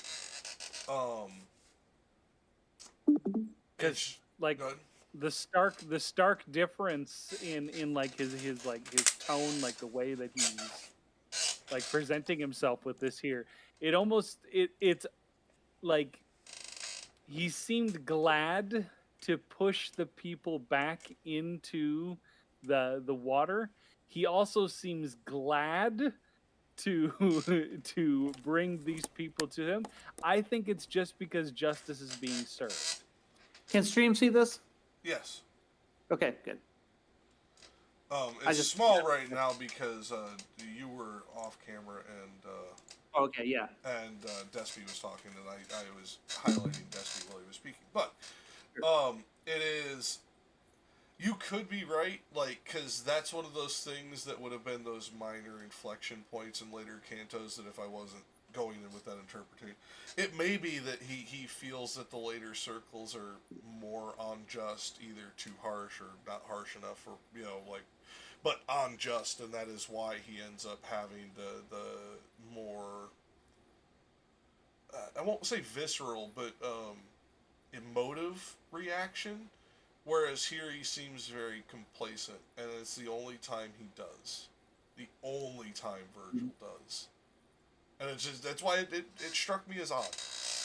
I mean, maybe the punishment matches the crime. I mean, seriously. We'll see if he continues behaving this way further. But I like the idea that once we're in the place where judgment has happened, he feels less compelled to do something about it. Yeah, and you like I said, I didn't read that in there the first time, so you may be right. We may find contextual evidence to back that up.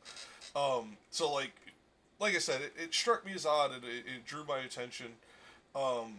So like it could be it. Now, I don't have the line number, but Despy as turtle doves.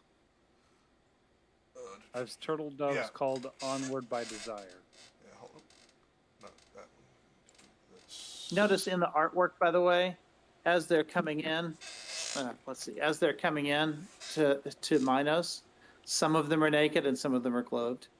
But then when you get to the whirlwind, they're all naked. So that means other people are continuing to walk to a different contrapasso. But some of them, ones who are not clothed, end up stopping here. And when you're in hell, you want to walk as little as possible, right? Because it only gets worse. So it's these are the lucky ones. All right. Well, no, I mean that is definitely the Of the damned, overall they are intent, closest to God. which I always found odd. Uh-huh, By the yeah. way, because at least in this one, the way that Virgil writes it and Longfellow translates it, he talks about dying for love, Mm-hmm. fighting for love, parting you from your life. Yeah. Yet that is a virtue within the Bible. Like it always struck me as odd to that this was viewed as a condemnation in this one. By the way. Well, the way I know that Sayers quotes C.S. Lewis a lot because they were friends. But I also know that like in his own when he tackles hell with the Great Divorce, what Lewis argues is that like at one point a mother is coming to heaven to get her son. Because her son's in heaven, she wants him back, and she wants to drag him back to hell so that she won't be without her son. And the commandment is, you can enter heaven too if you want, but only if you love God more than your son. And she says she doesn't, and therefore ends up being turned away. So, I mean, there's some problems with this, of course, morally, but I'm just saying that this might be the way of thinking that Dante is also Well, you have to attached, remember. right? That their love for each other has distracted them or taken them away from their love of God.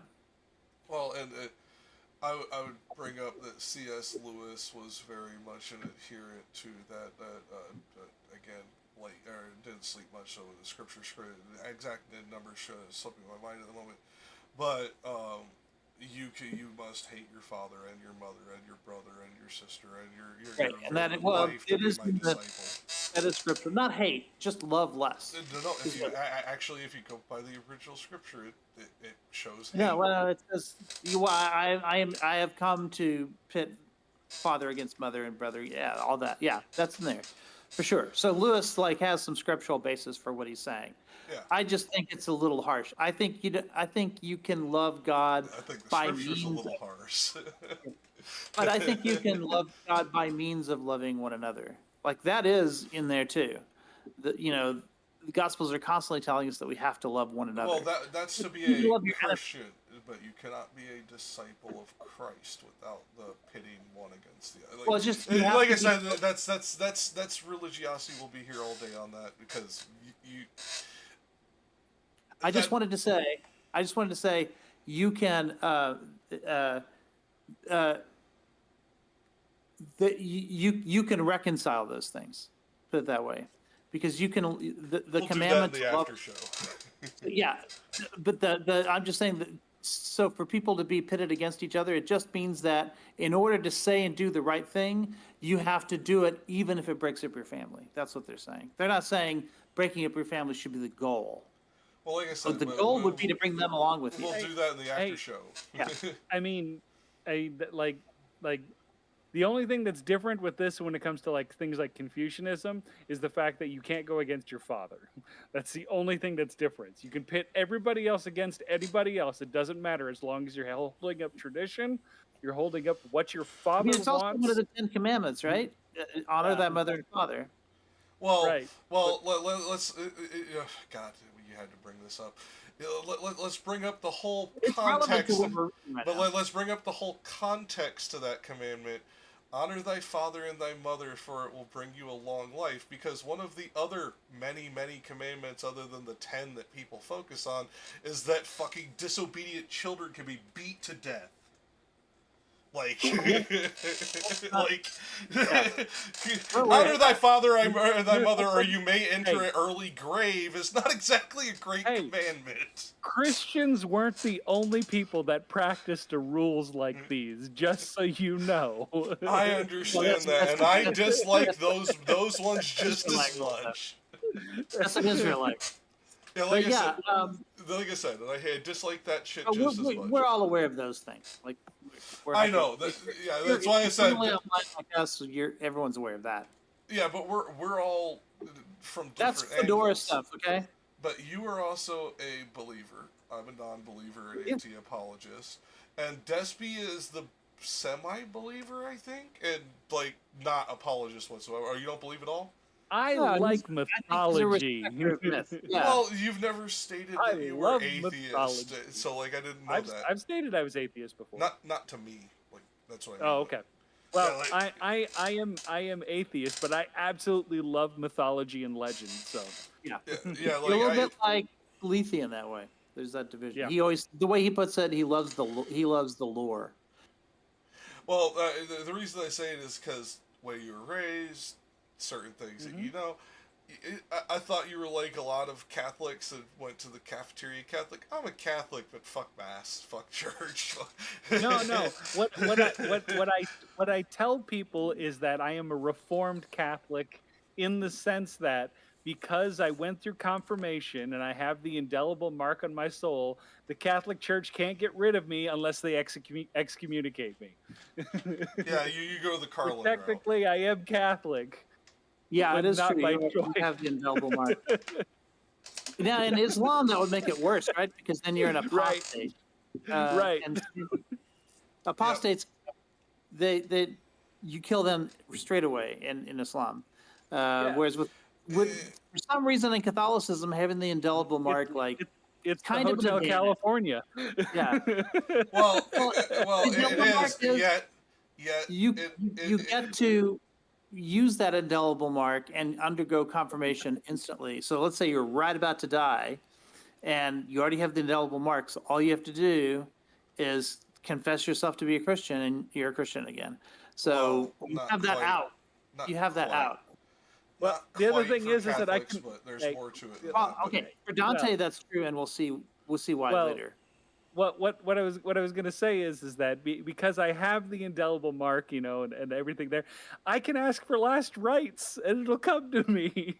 Like, Well, yeah. See, like I said, that was just something we had to discuss specifically, like the atheist aspect. Whereas it's like I'm a theist, I just know that all this shit is bullshit, and it's just interesting because it affects everybody's fucking life still. Now that being said, like the reason I didn't want to detract too far onto this is because, it is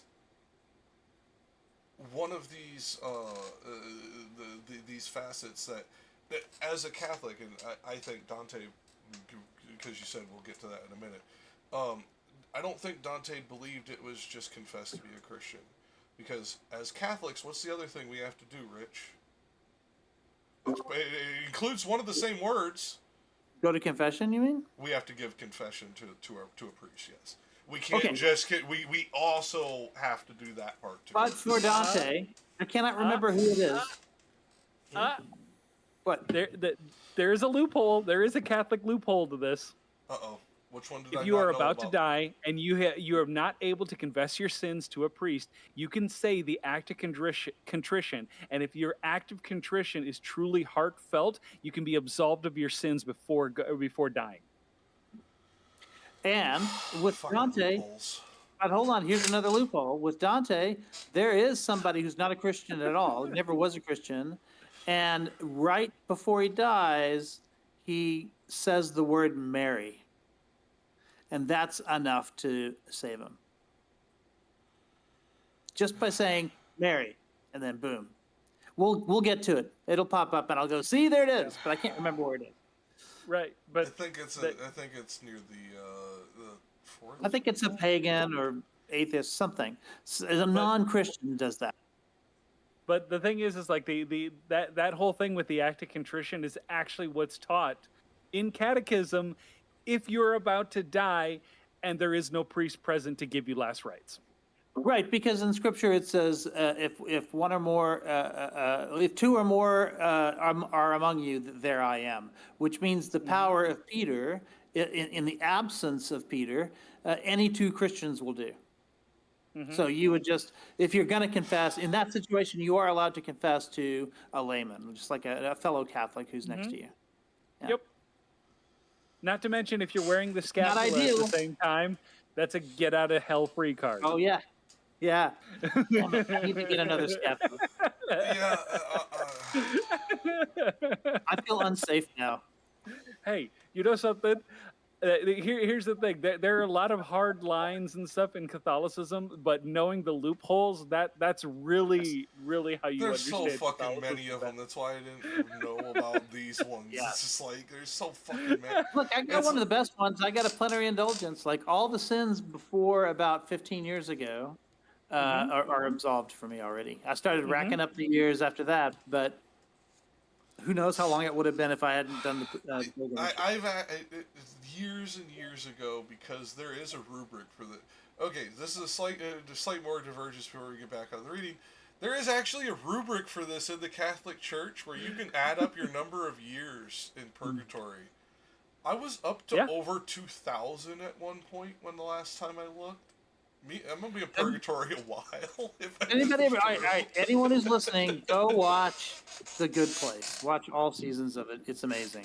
But there is a system there where your amount of time. There's a system where you there's a point system, and to make a long story short, no one ever passes.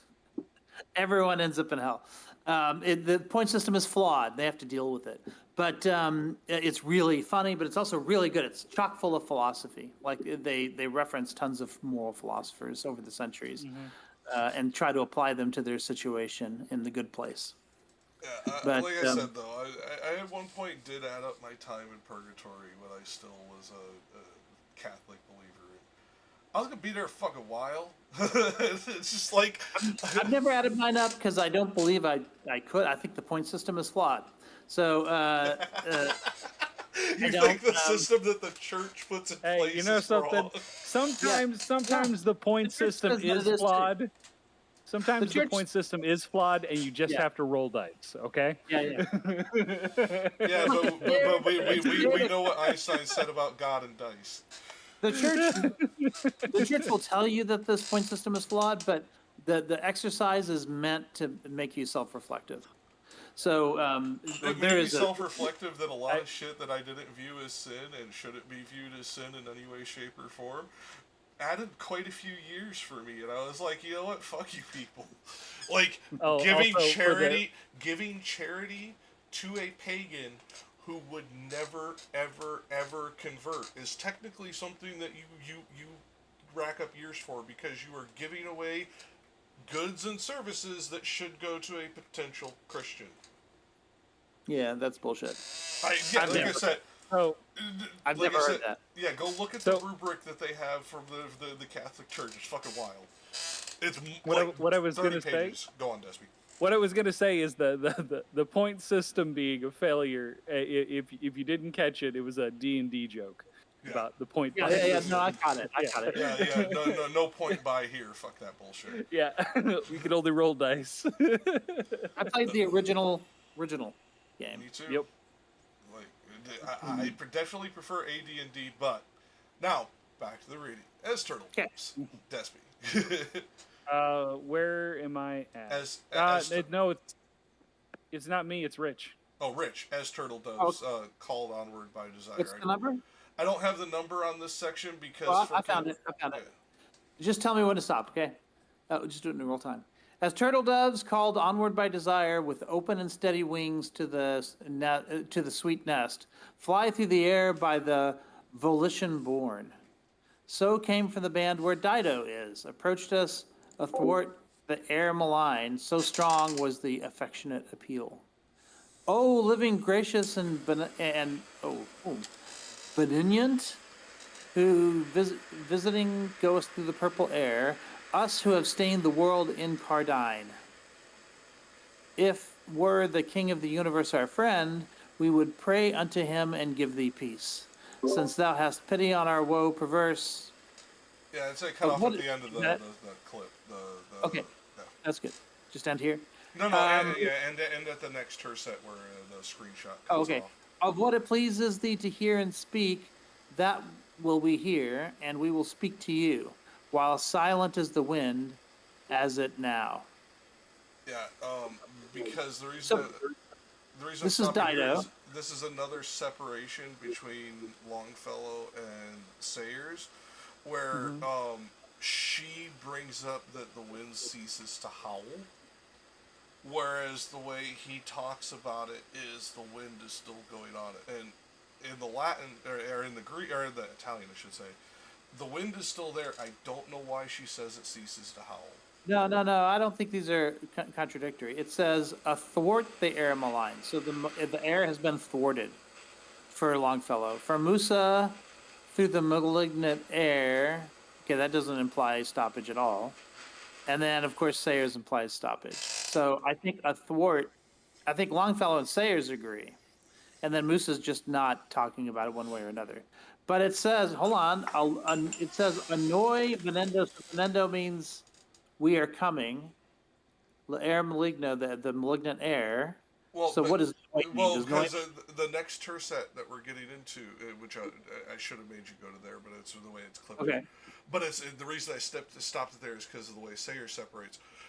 She talks about the wind ceasing to howl, whereas where Longfellow translates it, he's talking about a previous location that didn't have the sound of the wind.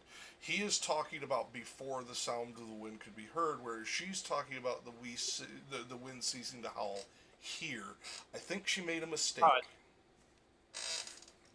Personally, that's like it just doesn't. Wait, are you saying you saying it doesn't cease to howl anywhere? No. Because what she's talking about and what Longfellow are translating here are two different things.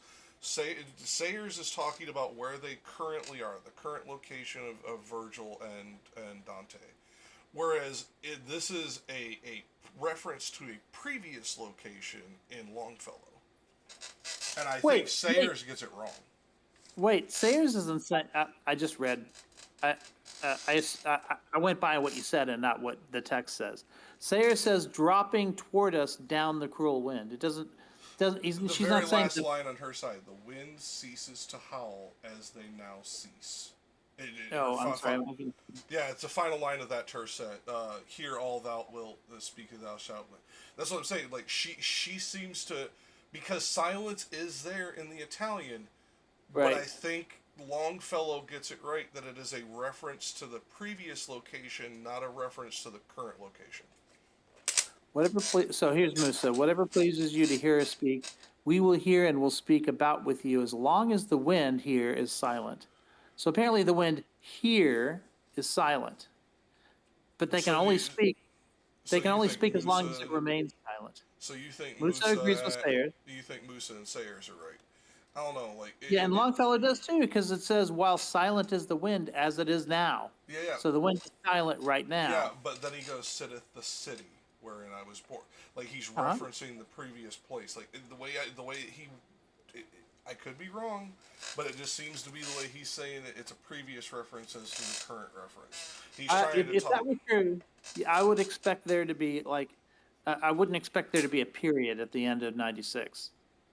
I mean, he's starting a new sentence when he says, "Sitteth the city when I was born." He's now talking about when he was born. Maybe you're right. Maybe I read it wrong. It's just like, at least the way it's worded here, that's how it came off. Say that the wind is silent. And just the way that it read to me is that the sound is constant, because as I said throughout the rest of it, they constantly talk about the sound that is always persistent within the circle. But you can't have a conversation as long as that cacophony is there, right? If it's too loud. Okay, I just translated the Italian through whatever, the literal translation. While the wind, as it does, silences us. Yeah, that's not. Yeah, that's what I'm saying. It doesn't talk about it in the same way. I could be wrong. I'm not an Italian scholar. This is just. No, you're right. The literal translation disagrees with all three translators. So there must be something we're missing in terms of what the implications are. This would be a good time to talk to ANCOM about it. Oh, I wish you could have made it today. Yeah, you might want to just remind him that he can pop in at any time. Like if he wasn't available before, maybe he is now. Oh, actually, yeah, hit him up right now real quick. But all three translators agree. But then Google Translate agrees with you. It's they who are silented by the wind. But the thing is, that doesn't make any sense because they're about to have a conversation. So if they can't be heard, then this conversation can't happen. So there must be something that we're missing about how this gets translated. Also, Google Translate's not going to be perfect. But I thought it was interesting. And like I said, it could be me misinterpreting because of the way that he talks about sound everywhere else. It could be. Like, this is why it's just like, I thought Sayers got it wrong because the way she does this, she finites often. She will try to limit it to a single interpretation. I translated the whole tercet now, and it's a little bit different. It's of what you like to hear and talk about, we will hear and speak to you while the wind, as it does, silences us. So I guess what they're saying is we need to talk quick because the wind will silence us. Like, Well, it has, so we need to talk now. At least the way I would take that is, maybe this is just, again, trying to favor what I already interpreted, but Sure. while the wind covers our conversation. Right. Is the way I would interpret that too. Oh, they don't want to be over. Yeah, where it would only be able to be heard by them, and that's why Virgil said, "Wait till they're here." Okay, so I think Google allows that in its translation, but none of the three translators seem to be doing it. Like I said, I could be forcing it into my previous interpretation. Like, Yeah, I understand. That's fine. Like, I'm just saying. I know. I want to admit this. No, that was less for you, more for anybody watching. Like, I want to admit, I very much could be 100% wrong on this. It's just because Dante seems to focus on the sound of hell as being ever present, not always deafening, but ever present. Now, the first time you get true silence after you enter hell is once you enter Paradiso, because there's even a minor hum in Purgatory. Go on. Can we go back a little bit, because I think we blew over Helen and Achilles and Paris and Tristan. Oh yeah, that was and Cleopatra. I think we kind of blew over all those people. Well, or have we not gotten to Cleopatra? No, that was where I read. Yeah. I don't think we blew past it. The reason I didn't focus on it is the only name in there is Sakakius that I don't think anybody knows. Everybody else in there, like... people might not be super familiar with Tristan. In fact, it confuses me that Tristan's there, right? Because I think of... Tristan has been Christianized in mythology. So I don't... In my head, Tristan's not necessarily a pagan.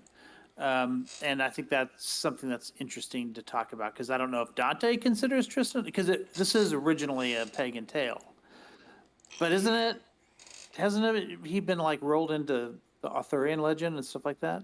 I could be. Well, there's other Tristans. There is a Sir Tristan. I believe this is talking, and Despy will have to correct me if I'm wrong on this one. I believe this is talking Tristan and Isolde. Yes, I agree. If that is the case, then no, this is very much a pagan story, and it fits the motif of dying for love and for passion. Right. So, like, I understand that as Christians and Catholics, there is the tendency to assimilate like the fucking Borg and take it as your own and say, "Oh yeah. this was always Christian," like we do with Plato. No, I'm not making the claim. No. There is. Okay, I just looked in the Wikipedia section. He does appear in Le Morte d'Arthur, so he gets essentially his mythology gets baptized. But I guess it could be that. I mean, there's Christians in hell, so he could be either a Christian who's in hell, from Dante's point of view, or maybe Dante doesn't buy the Christianization because he knows it's a much older story. It could be either, or he could have separated the two into two different peoples, like because they are mythology, so on and so forth. Like, I mean, he's also in Credit to Troy. I mean, that's where his story is like most famous. And he's an Arthurian, romancer. I love Credit to Troy. He's one of my favorites. But the reason like I said, the only one that there was Sakakius. That's the only one that I thought that was gonna be obscure.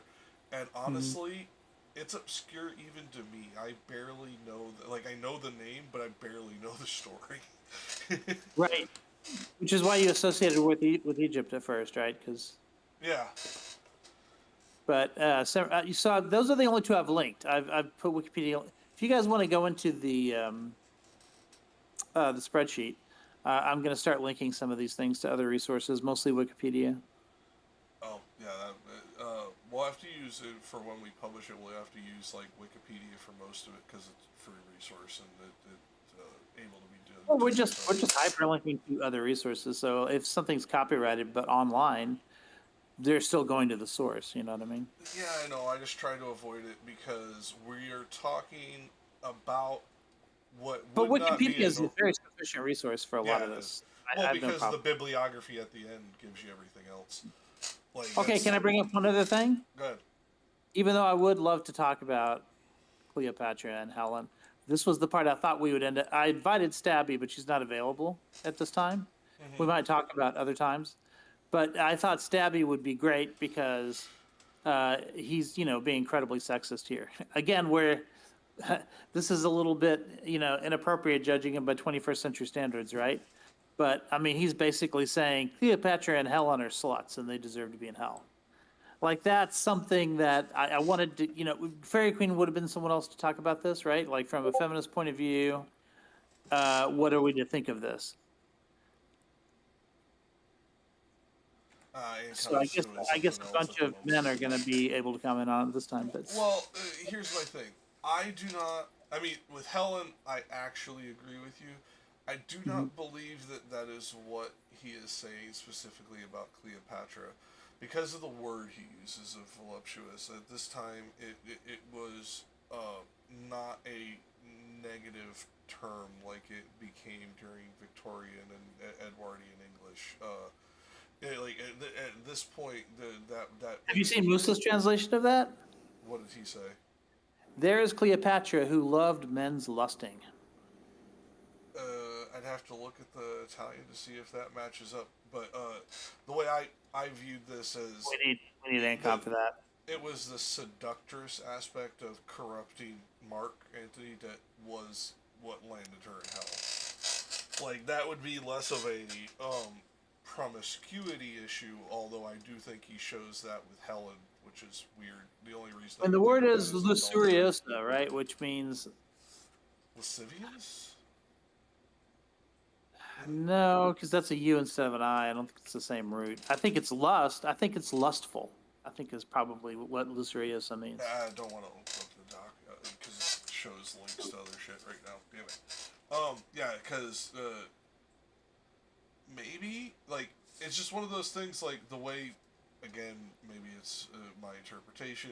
He seems to try to delineate between the two because Cleopatra is almost given a point of privilege Right. by being delineated, because like with Helen it is talked about the aftermath of what she has done or what was done in her name, I should say, and with Cleopatra it is herself, her direct actions. Like Helen actually had very little to do with the actual like ruthless seasons that came afterwards. She followed her heart.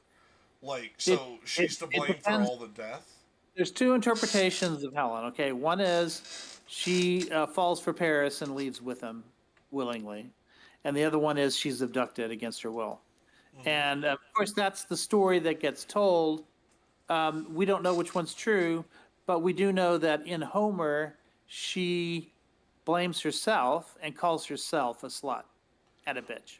Well, and I always took that from the adultery aspect of leaving her husband and all that bullshit. I mean, this is a time when you could get blamed for being raped, right? So it could be she thinks it's her fault even though she never gave consent. Yeah. Or it could mean she gave consent, and that's why she's guilty. Like the way I always read it. Yeah, no, I agree. The way I always read it, though, this part here in Dante, is he's trying to delineate because Cleopatra was knowingly manipulative, yes, whereas Helen was responsible for death, knowingly or unknowingly. It didn't matter. Because she then links it to Achilles, who also fought for love during that battle. But again, here's the difference in translation. For Longfellow, Helen I saw for whom so many ruthless seasons were Yeah, that's what I'm resolved. talking about. To that, yes, that's your interpretation that she's the victim here. But then look at Musa. See Helen there, the root of evil woe, lasting long years. If she's the root of all of it, that implies some fault. Yes. But Longfellow Okay. focuses on the bad things that happened to her. No, So which because of of those is her. accurate? Because of her, not to her. She's not. Oh, you think Longfellow also blames her? Yes, but not that she is the root of it. She is the inadvertent cause of it. Because he's still blaming her for the deaths. Like that's what that portion is about. No, Hold on, I'm looking. What Helen I saw for Helen, you whom so see, many ruthless seasons revolved. Like whether she intended it or inadvertently caused it, she is still being blamed for the deaths. Helen, okay, here's the literal translation from Google. Helen, you see, for which I am so guilty, time turned. And you see the great Achilles that I fight. Okay, this makes no sense. Google Well, has no. trouble with the poetic, like, ordering of the words. Well, no. The way that would be to me is it was then trying to possessively connect that next line to Helen. So yeah, in the original translation, it seems like Helen blamed herself. Yeah, So Helen blamed that would go herself. with your. Maybe the sin is like because there's the contrapasso has to do with us inventing our own sins, and so the guilt that she feels may be the sin Yeah, it could more be. than consenting to the abduction.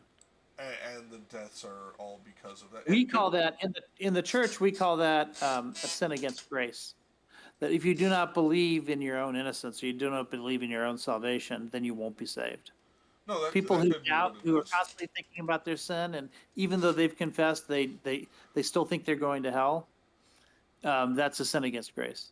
Maybe that's the sin that really she's committed. But she's still in the level for lust, so that's Well, sort of the reason the reason she made that decision was for her lust of Paris. Like either way, it would. people select their contrapassos. So it's not like you're forced to go there. You Yeah. find a place and you think, this is where I deserve to be, and then you just stay there. Like no one forces you to do it. So maybe she considers herself a slut, which we know she does because she has that great speech in. Man, I'm going to link to that speech. Yeah. There's a great speech in when she's talking to Hector. She confesses herself to be a slut and causing all of this war or whatever. Yeah. Yeah, you know what? I'm going to link that right now. I'm going to find it. No, and that's why I say like I'm not saying that like any of these translations are making her blameless. Just the reasoning it seems Right. to be different between them. Like the intent seems to be highly different between them. Whereas Helen is all to blame because she, just was cared not. It seems to be, at least in Longfellow's, no, she actually gave a shit, which is why she is where she is to Yeah. get with her contrapasso. Because like, yeah, she's still blamed for the death, even though she didn't intend it. And Helen, do we not do that? Do we not do that socially now? I mean, if you inadvertently get into a nasty car wreck and you're at fault and you kill somebody, do we not charge you with vehicular manslaughter? Like, I mean, this is the same kind of thing. Like, you don't intentionally have to do something to be guilty of it. So here it is. It's same thing in Catholicism. If you were someone that gave somebody extra alcohol and then they went out and drove and what is it? They ended up crashing into someone's car. Like Catholic Church would find you guilty of doing that because it was your decision to give them the alcohol before it happened. Yep. Like, in fact, that actually hits slightly close to home. Because my mother, the reason she left the Catholic Church when she was younger is because when my uncle was beaten to death by his roommate who was drunk, they said that my mom brought him the alcohol, which wasn't true. But and they blamed her for it.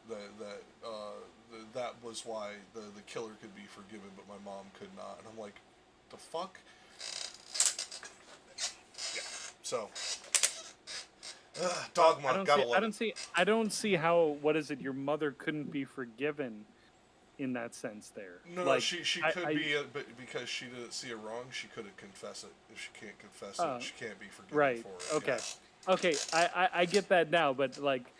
The way you had worded it made it sound like the Catholic Church wasn't going to forgive her. But here's the thing: how do you blame her for dropping off beer 3 months previously? You know what I mean? It wasn't like she dropped it off that day. Yeah, no, but I'm just saying, like I was going off like what you had said, and the No, I know, and that's my fault because, like I said, it hit a little close to home. But it's like. Yeah, she dropped off beer to my uncle, her brother, 3 months earlier at a fucking picnic. It just happened to be like the leftovers. Yeah. Speaking of beer, I could probably use one. Oh God, neither Rich nor I can do that without being extremely irresponsible humans right now. You can get away with that shit. Yeah, I mean, it's a little after midnight, so of course I can get away with it. It's 10:15 for us. Okay. So here we go. It's book 6. It's book 6. Helen says to Hector, "Dear, my dear brother, dear to me, bitch that I am, vicious, scheming, horror to freeze the heart." And then later on, she says, "Slut that I am." So she's a bitch and a slut, and but worse, she's vicious and scheming. So I mean, this is the way she describes herself. So this may not be true. This just may be her guilt talking, right? And at least if you go by the mythological scholars that touch upon this, she is blaming herself based on the societal norms because she was forced into marriage as a child to Menelaus, and then when she finally found love, she followed her heart, but it was because she was already married and therefore violated her oaths to the gods, so on and so forth. It is. She was given in marriage against her will, and blaming her. Or she consented and ran off with him. No, if you. No. We're talking Menelaus. We're not talking Paris now. We're talking. Yeah, she was given in marriage against her will to Menelaus, and then followed her choice with Paris. Is how I interpreted it, and how like the scholars I like read the translations of interpreted it. Could it be wrong? Could it be that she's truly manipulative and she like was so fucking hating of Menelaus that she manipulated Paris, the young innocent that he was, into doing what he was? I don't fucking know. Neither translation seems to line up with the character if you put all the blame on either one. It seems like in later mythology, we'll add the contest, right, with the golden apple. Oh yeah. Would that puts more responsibility square on Paris? But that's a later that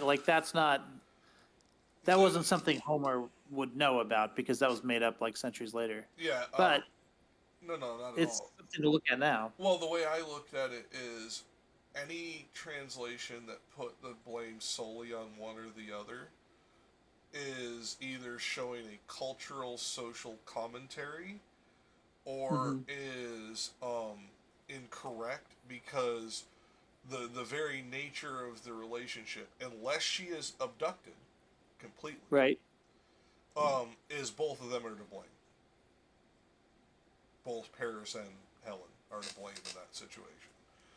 So it's like it seems like any of the translations or interpretations that tries to shift it solely onto one. Of course, they're always going to lever it one way or the other.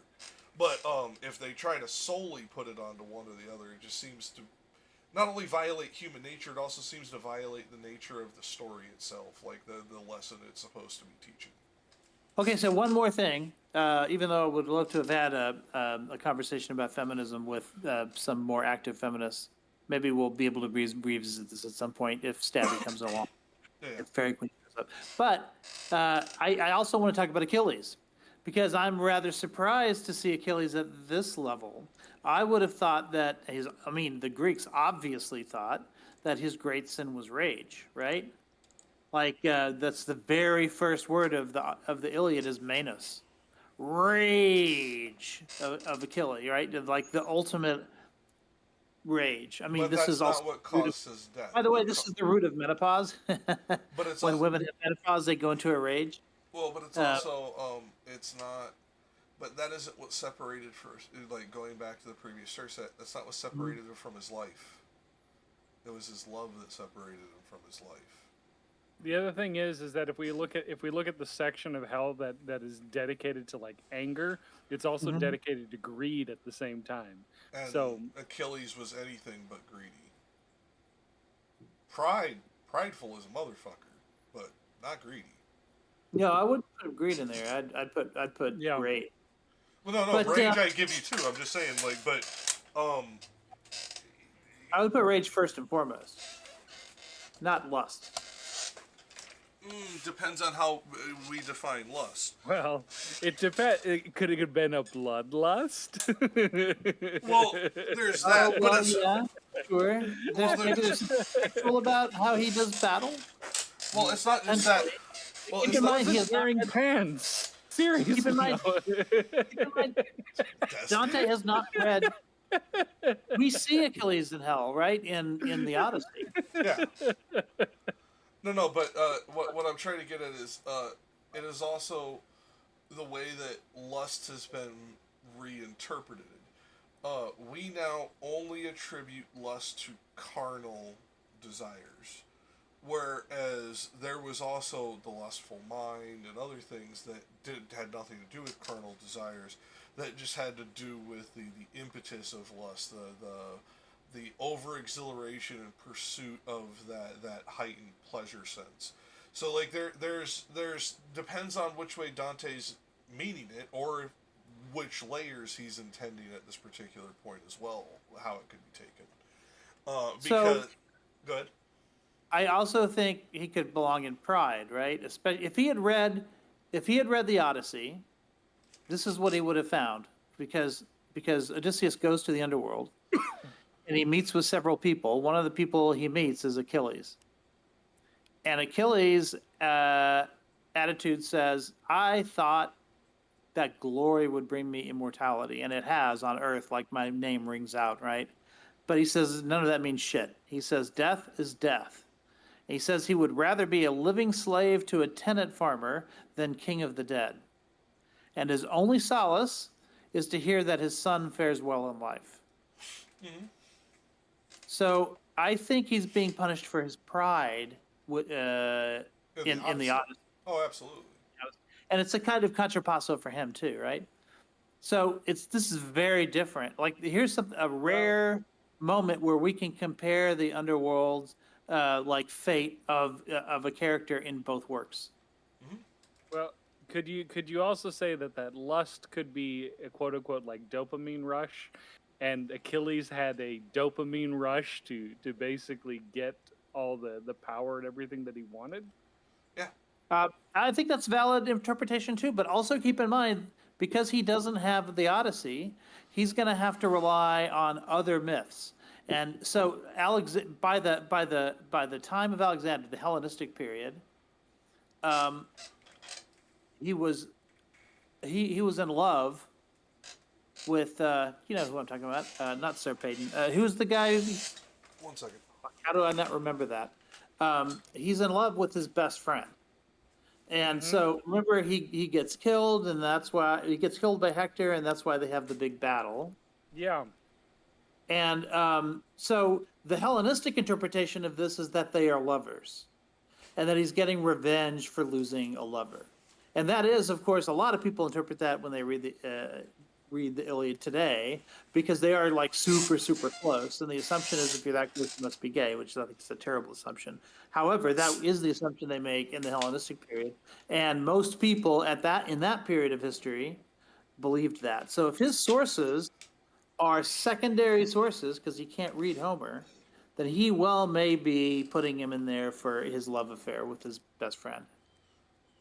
There is that portion, but it is also like as I said, there's different types of lust. As Despy pointed out, Patroclus. the lust of power is also part of it. Lust of glory. Like I know people like to bag on the movie that came out of it, but I think there is like a portion that Brad Pitt did like justice to the character of Achilles on. He goes, after this battle, my name will live on for 1,000 years. Like that moment, that the way that he talks about it, he is talking about it like this is what it is to become a god. And like that is the way, like when you read the Odyssey, when you read the Iliad, when you read these old legends about Achilles, that is how he viewed it. Like this was he was trying to essentially be the next Hercules, the next demigod to become a god. Okay, but I think the next line supports my interpretation because it says the great Achilles who lost his life to love in final combat. Well, combated with love, but yeah. No. He lost Patroclus, and therefore he had a final combat, and that was killing Hector. He was avenging Patroclus. Like, that's what's being referenced here.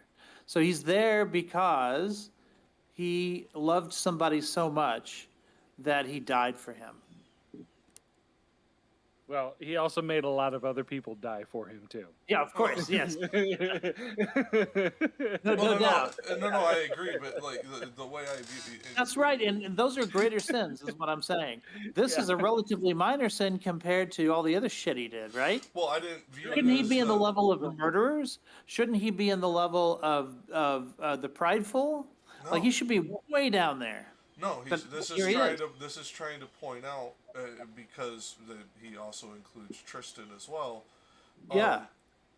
Pride, How can you passion, put Tristan and Achilles in the same? because passion of murder. It is the moment of your intent is not murder. Your intent is not like in that way that we view it. It is the lust of battle that is leading to it. It is the passionate, to put this into modern terms, crime of passion that leads to it. He was not in his right mind. He was insane in that moment that he committed his sin as opposed to intentionally committing it. That's why he's here instead of there. So I'm gonna go to the duel with Achilles. I'm gonna make that a link as well.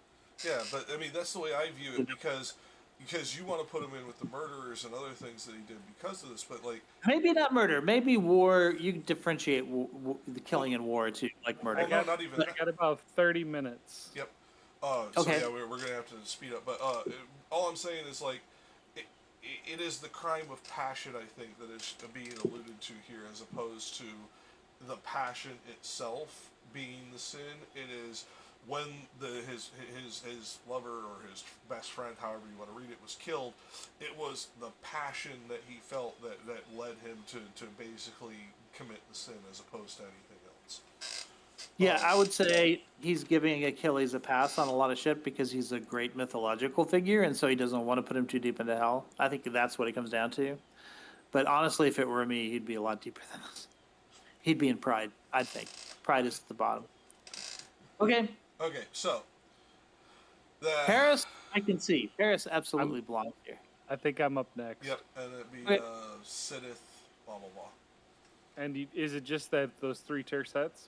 No, I'd say go to conduct these onto the Dolorous Pass in the next one, which is 3 tercets into the next one. What numbers? So Oh, okay. the numbers didn't get transferred on this one because to screen cap them and get them lined up, too big.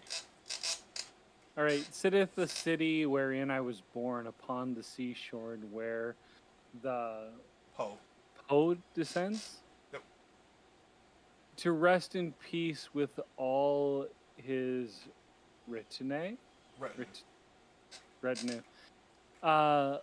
Love that on gentle heart doth swiftly seize this man for the person beautiful. the person beautiful.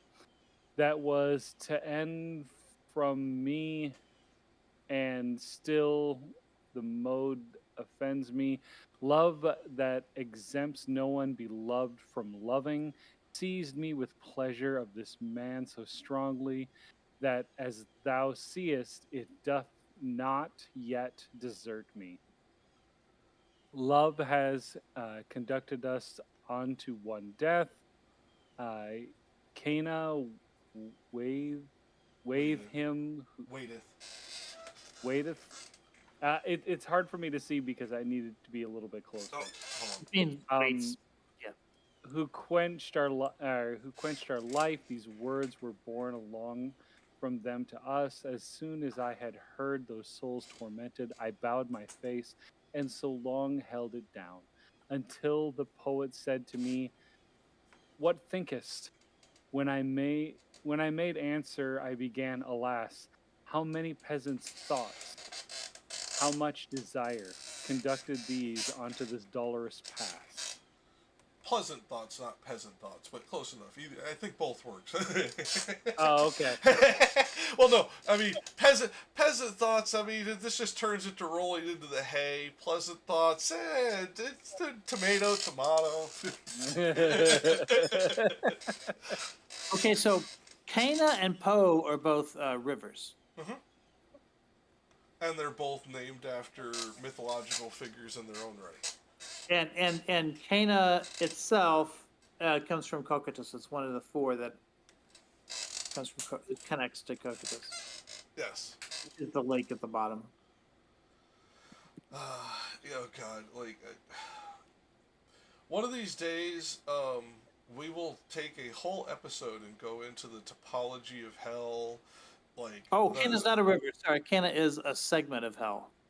That's the neighborhood well, that they're in. there's also a Cana River as well. So, like, I thought that's what you were talking about. But either way, not in hell, but there's a Cana River in reality. Oh, yeah. This is not a river. The river is Po, but the division of hell that they're in is called Cana.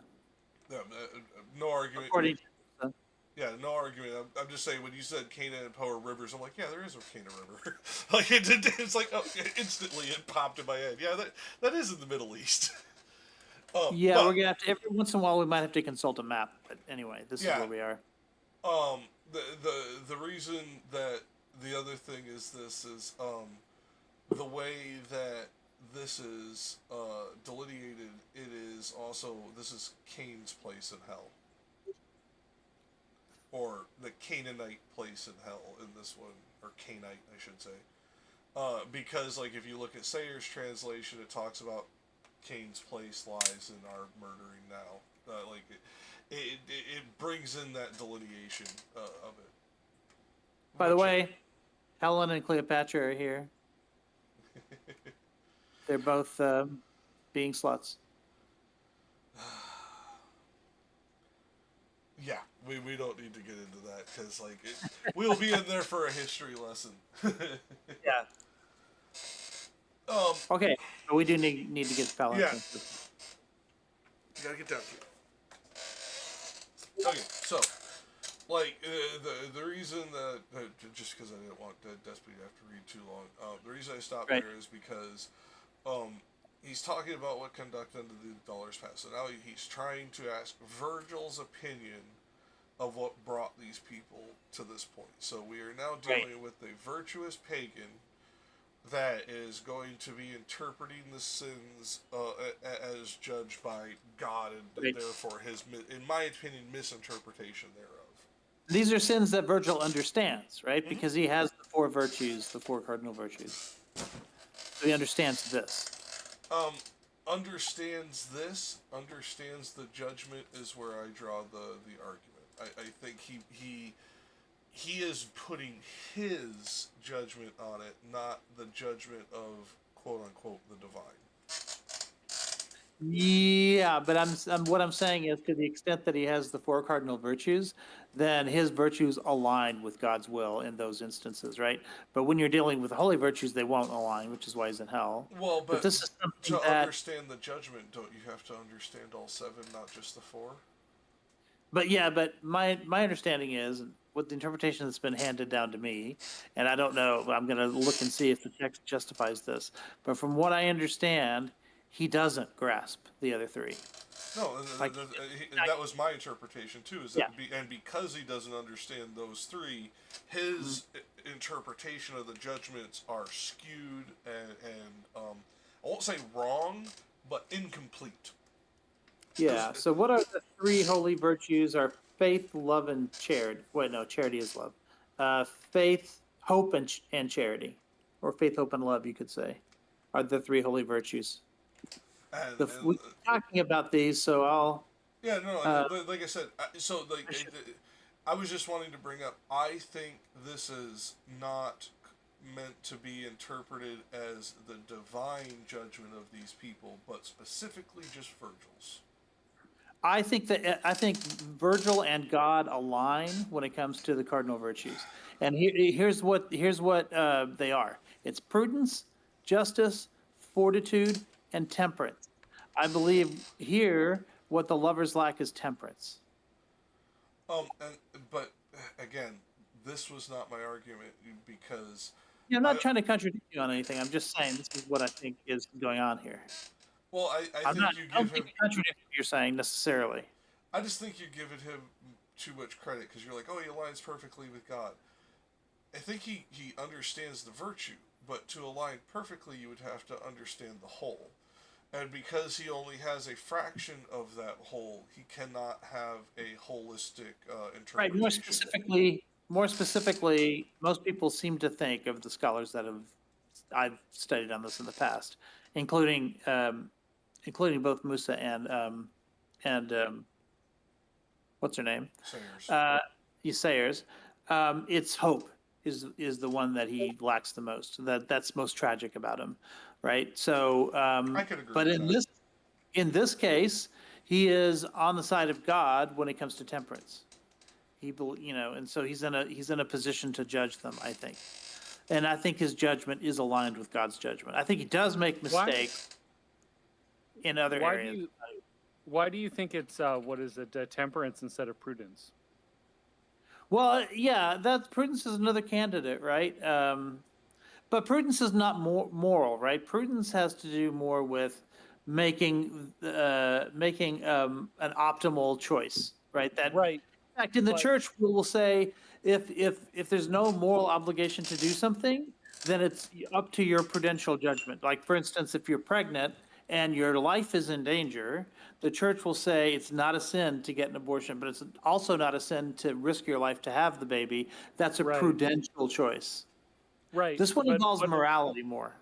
But what I'm getting at more with this is that, like, a lot of these people with the sin of lust, when it comes to this, they're making decisions that they wouldn't cautiously make, in the sense that what is it, like, they're risking a certain like aspect of life over something that they should have cautiously thought about beforehand. No, but I think the reason the delineation here, and I think Rich is right, is because it is the lack of temperance. They have prudence. They have that actual personality trait. Or but their passion overrides it. Is why this is the delineation into lust, as opposed to prudence like we view it today, because being a prude in today's nomenclature is very different than what it meant back then. Right, but it's temperance and prudence that we're talking about, correct? Mm-hmm. Yeah, and I think it's the lack of temperance that is causing it, like Rich, because they are succumbing to their passions, so they lack temperance. Okay. I think we both could be wrong, by the way. There's some more translations of these words, because the cardinal virtues are actually in Latin, I think. But it's courage, justice, wisdom, and moderation is the one that I just put up on screen. Moderation is temperance. I think prudence might be wisdom in this case. Yes. Yeah. So I think moderation is just more specific to what they're doing. But certainly we can agree that it's also unwise. No, Like I think that wasn't my disagreement, but it's the intent as to why they are quote unquote their intent in committing the sin is because of their lack of right, but temperance. the question is, why do I pick temperance or moderation as Right. instead of wisdom or prudence? And I would say it can be both, but I think what matches this more specifically is moderation. They're being immoderate in their love.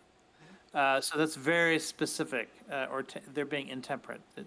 I It- prefer temperance on this one just because Yeah. it seems to match the converse of passionate. A But this one temperate has a person lion in it, so I had to is- pick it, right? yeah, fair. But the reason I'd say it is because temperance is the converse of passionate. So if you were a temperate person, you were generally not a passionate person. Like it just seems to line up with the actual word usage as it has persisted throughout time, whereas prudence has changed dramatically over time since we started using it to where now we tie it to sexuality when originally it was tied to like finances and food and things like that. So, like the reason why I was saying prudence over temperance was the fact that like temperance seems like something that would be that would be lost immediately before the act begins, whereas prudence would be something that you would have thought about and understood way before the act even presented itself. No, I don't disagree with that, but I think what this delineation is the temperance breaking like bypass the prudence. Like even though they have that trait, they have the thought process in their head. The thought process turned off when the passion turned on. I think is what is again could be wrong because I believe you're right that temperance is that last moment because prudence is wisdom. But I think what that is the diversion gate that it turns everything else after morality, prudence, wisdom, intelligence, all that gets turned off because you're thinking with the wrong portion of your body. Yeah, and mine, I'm somewhere in between. Like, I still say temperance is the one, but I think that it's perfectly reasonable to put wisdom / prudence in there too. I think it's absolutely possible they could be both. I just think it's temperance that's being highlighted here. Personally, that's just fine. Yeah, I don't think it's unreasonable to choose the other one.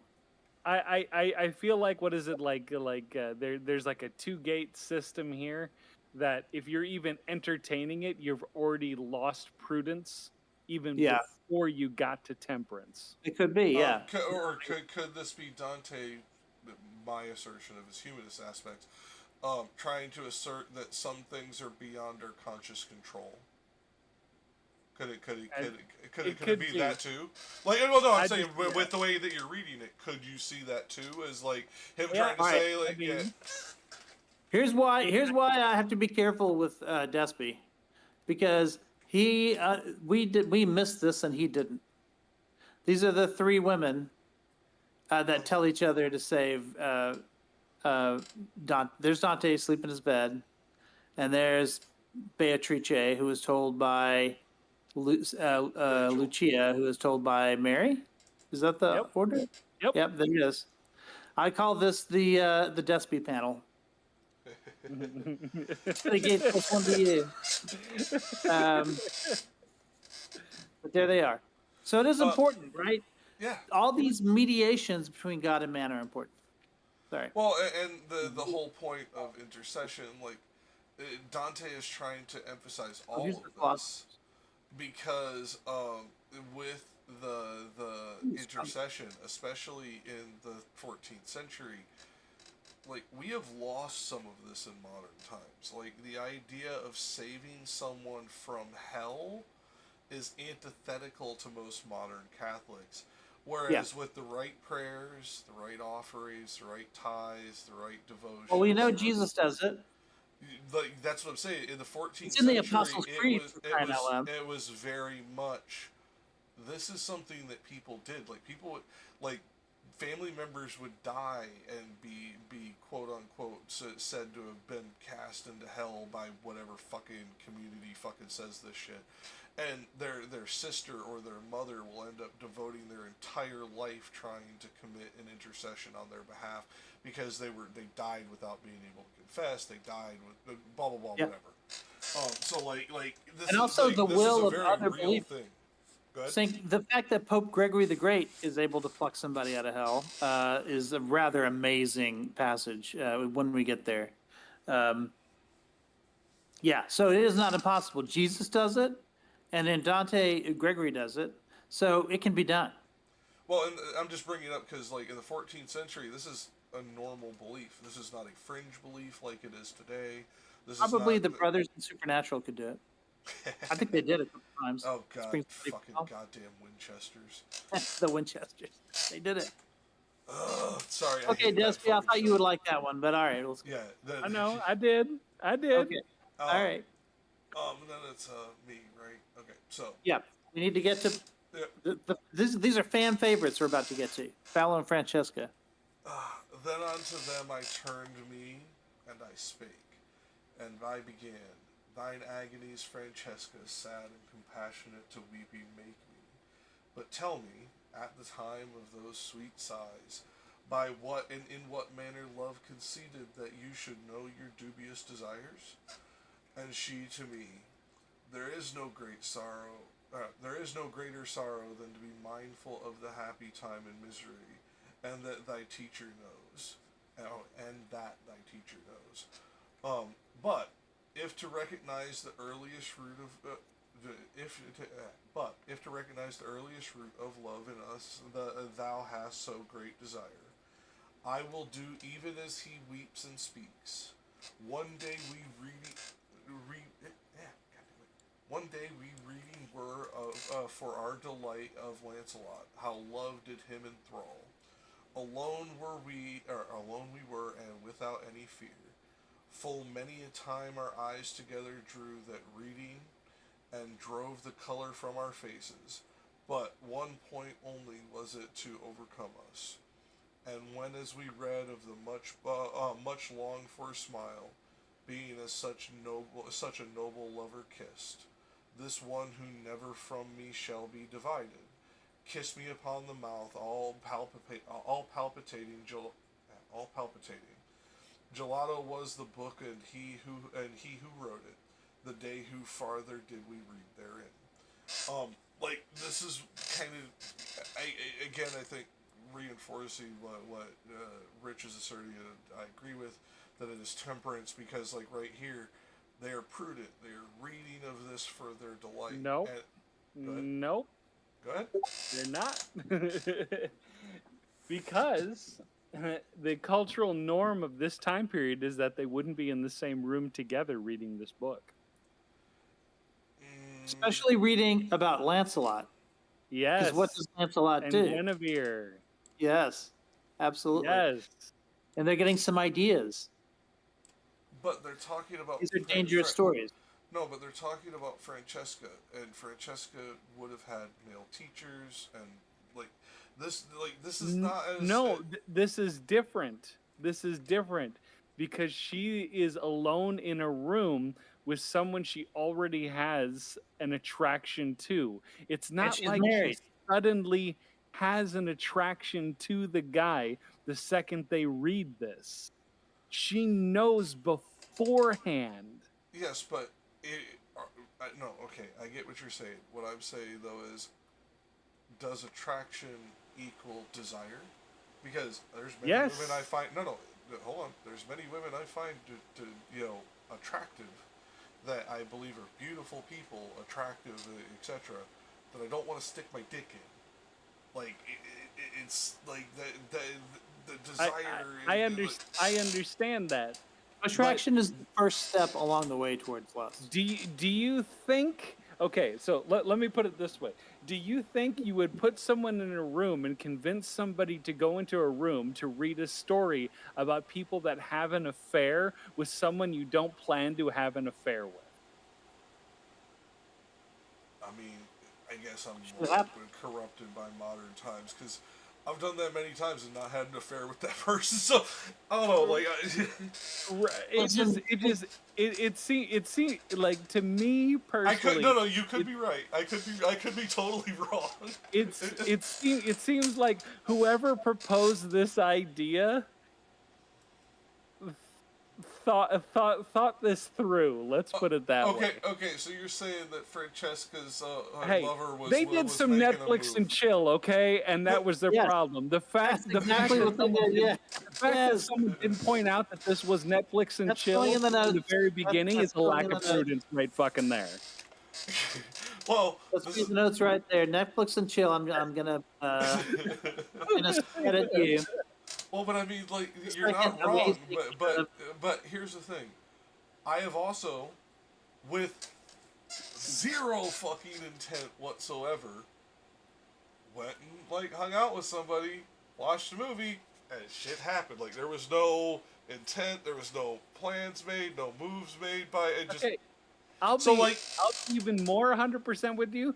I've hung out with two other girls where we sat and watched porn together, and nothing happened between the two of us. I know that this stuff happens, but the thing is the porn that we were watching wasn't specifically tailored to having an affair. And keep in mind, this goes beyond porn, right? Because this is a story that's romanticizing an infidelity, Yes. right? That's different. The porn has its own problems, but this is specifically causing the mind to justify a sin And by you wanna know making it. something? One of the people I was watching it with was engaged to my best friend. Yeah. Yeah. oh yeah, like I've done that too. Like we sat there and made fun of some old, like we found an old '70s fucking porn tape with the goddamn dude. You could have buffed some fucking like stainless steel with those growlers. Like you couldn't Here we say go. anything. But No, the story has this effect because she says, I'm doing Moose's translation here. To the moment of one line alone, we yielded. There was one line in that story of Lancelot that caused them to get horny and, do the bone dance. well, Yeah. it even says it in the It was when we read about those Oh, longed for lips. well, So I wonder if we can find that longed for lips in the original. with Longfellow's, I think might be more accurate. When we read of that much longed for smile, so I think it is talking about the particular smile. It that does say Guinevere- riso, and riso means smile. which I think is talking about that particular smile that Guinevere gives Lancelot just before. But still, yeah, being such a noble lover kissed means that smile was Yeah. kissed. So lips are relevant there. Yep. No, Um, I just think that's what it's referring to. So if we're Yeah. looking for that line in the Arthurian legend, that's the part we're talking about. Is the part where Guinevere smiles. and Sayer says smile too. Yeah. All right. But so then now that let me- smile. Now let me ask a question here. Okay. Go ahead.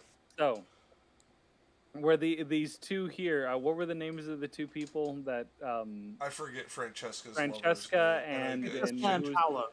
Paolo is the. Paolo. Okay, yes, that's right. Francesca and Paolo. What time usually period said did they Paolo live Chan. in? I think they were uh, contemporaries of I think Dante. I think Okay, I don't think they were contemporary of Dante. contemporaries. I think they were just before, but not much before, like decades. All right, and were they in Italy? Yes. Yeah. What was the social norm at the time for those two being in the same room together reading this? I'd have to look because in Palermo, like Sicily, it's semi-normal. I don't know the rest of Italy at this time period. Just to be honest with you, Well, they you are guys are nobles, like- are they not? I don't remember. I did. Rich would. I could have sworn that they're both nobles. They are both nobles. I just can't remember if they're in Palermo. Right. Or not. This would not be something that would be considered noble behavior. Here it is in visual form. I will take a look. Pretty amazing, I think. Great paintings. Okay, so based on this, they're in Granada. Fuck is Are those falling stars, or is that semen in the background? I'm just wondering. Well, it could be a verb. That could be, yeah, that could be intended. That could be intended, but really, that's the winds, right? It's buffeting them. Yeah, of course, it's the Okay, winds. so this is over by San Marino. Okay, so Francesca and Paolo would have happened in Granada, which is over by San Marino. We are talking the conservative of the conservative of the conservative of the 14th century. This is this. So they the- wouldn't- yeah, they this, would have this- not you been are in the same 100% room. right. Yeah, you are 100% right. Woohoo! Prudence. No, I'll give you that one. No, I'll give you that they shouldn't have been in the same room. But was it their prudence or the prudence of her maidservant? It is imprudent, but it's also intemperate, right? Like, I do think- I'm not saying that temperance isn't involved in this. I'm just saying that temperance is the second gate, and they already broke through the first one. yeah, And, yeah. and like I said, you Yeah. may You're right, be you're right. You may be right. All I will say though is this: if it had been Sicily, I would have been vindicated. But dude, they basically went to fucking Westboro Baptist Church, fucking Italy, fucking Jesus Christ. Right. This is why I was saying it was so important to know which one it was. Yeah, and I had to go look because I didn't remember what city they were in. And I after I found out what city they were in, I had to go look up where that city was because I didn't know where that was in Italy. Now, I know regions very well, but like individuated cities? Hey, but this is the other thing. If it was in Sicily, would have her husband have killed them both? Oh, more than likely if they did not flee. But yes. Right, but yeah, I'm just saying. I'm just saying. Well, I'm just saying that. No, that I was location that evaluating they're your in- question. No, I was evaluating Yeah. your question, trying to remove my bias, and it's like more than likely yes, unless they fled, because at least when it came to Sicily, if you were able to flee the land, they generally did not pursue. Yeah. Get down. And I don't know the cultural reason why, but a lot of stories I read about the 13th and 14th century around Sicily, this is true. So there has to be a cultural reason I'd have to dig into later. Right. But, Despy, if you want to close out the final tercet and final line before you end up having to go, All right. and then we can bullshit. So is this the one day we read? Where am I at? And all the while, one spirit uttered the very last Okay. tercet and the very last line. Okay. And all the while one spirit uttered this, the other one did weep so, that for pity I swooned away as if I had been dying, and fell, even as a dead body falls. Yeah, which, I'll be honest, as I read that, I just saw light as a feather, stiff as a board motherfucker falling over. Sorry, I could. Back into the whirlwind. Yeah, and timber. Like, I'm sorry, I could, the way that it was worded, and by the way, say if I move it over, Sayer's wording gives me the same exact fucking impression. Like, it didn't give me the crumpling. It I'll gave be right me, back. Yep. It didn't give me the impression of like a crumpling person. It gave me the impression of just falling over. Yeah, but it's specifically what does it to him is pity. Mhm. It's his pity for them that makes him swoon. Mhm. So he's not fully comfortable with God's justice at this moment. I don't He think will is, become more so as the poem goes on. He will learn to pity them less. You'll see. You'll see. No. What I'm saying is, I don't think it ever goes away. I do agree that it gets see. less. I don't think it You'll ever quite fully goes remember, away.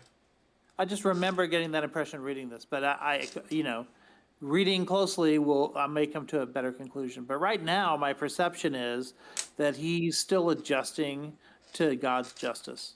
This is what, the second circle we're in now? Yes. So, yeah, where does it say, by the way, what circle we're in? Does it say it? I'm trying to mark all of the topographic. No, we'd have to pull up the image. I'd have to pull it up, and I don't remember where All I know it is this little children's book that I have. I'm pretty sure this is the second circle of Yeah, hell. it is. This is the second circle, but where does it start? Where does it say we are now in the second circle? Is it where the light stops? Hold on. It's hold on. Was it No the light end? shone at all. Is that the second circle? No, it's thus I descended out of the first circle down to the second, Oh, very first. Where does it say that? Very first set. Okay, I'm gonna. I'm gonna hold that. Yeah, and like, if you are going like the way I always did this, even if you don't go by the contextual point, you can follow it by the layers that are visualized. Like the book I had that fucking famous painting of the layers. So this is interesting. I said that lust was the closest to God. It's the second closest to God. The closest to God is the pagans, first circle. So that's a little different because in Purgatorio, lust is at the very, very top. So I figured it would be. I remembered it being at the top of hell as well, but it's actually not quite. And the reason for this is the virtuous pagans are sinless, Yeah. but lack the three cardinal virtues. But it's not Right. any of the cardinal virtues in specific that matter, but one. They lack Hope. faith. No, like Dante focuses on hope, and for Virgil it's hope. But the real thing that all of them lack, that they absolutely they absolutely need to get out of purgatory and out of hell into purgatory into paradise, is faith, as going scripturally. Because Yeah, I can see that. Yeah, I understand. Yeah, that's true. I and think Dante says you must have all three, but like that's faith why I without said hope. scripturally, the one that they're lacking that they can never get by is faith. And also caritas, right? Charity, like that you might interpret charity as being the works, right? And faith without works is dead. So you must have both caritas, and faith, for sure. I would personally agree with you dogmatically. Not a single. And it requires denomination hope. agrees with us To accomplish besides- either of those things requires hope, right?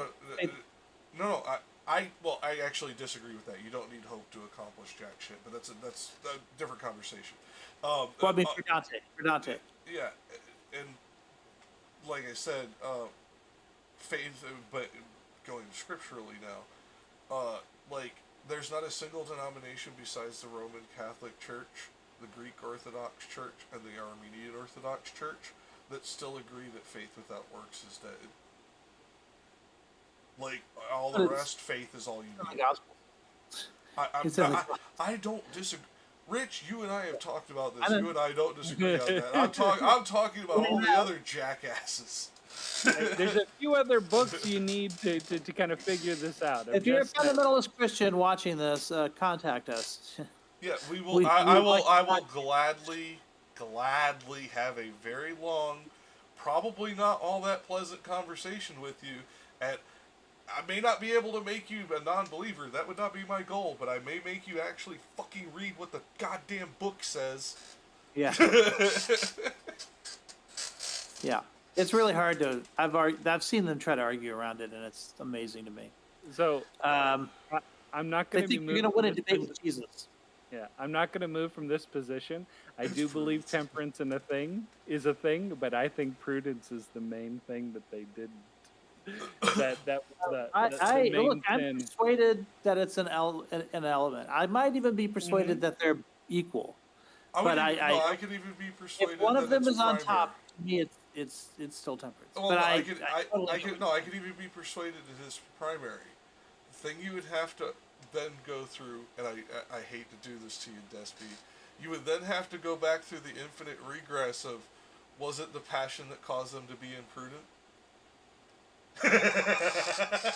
In that moment, like Yeah. it'd be one of those moments. Like I think we're gonna have to side on.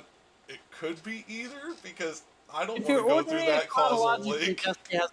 if you're ordering it chronologically, Despy has a point. What he's saying is in time, the first sin is making an imprudent choice, and that leads them to an intemperate choice. But why did they Yeah. lead to the imprudent choice? Was it an intemperance leading It was to a the desire for imprudence? intemperance.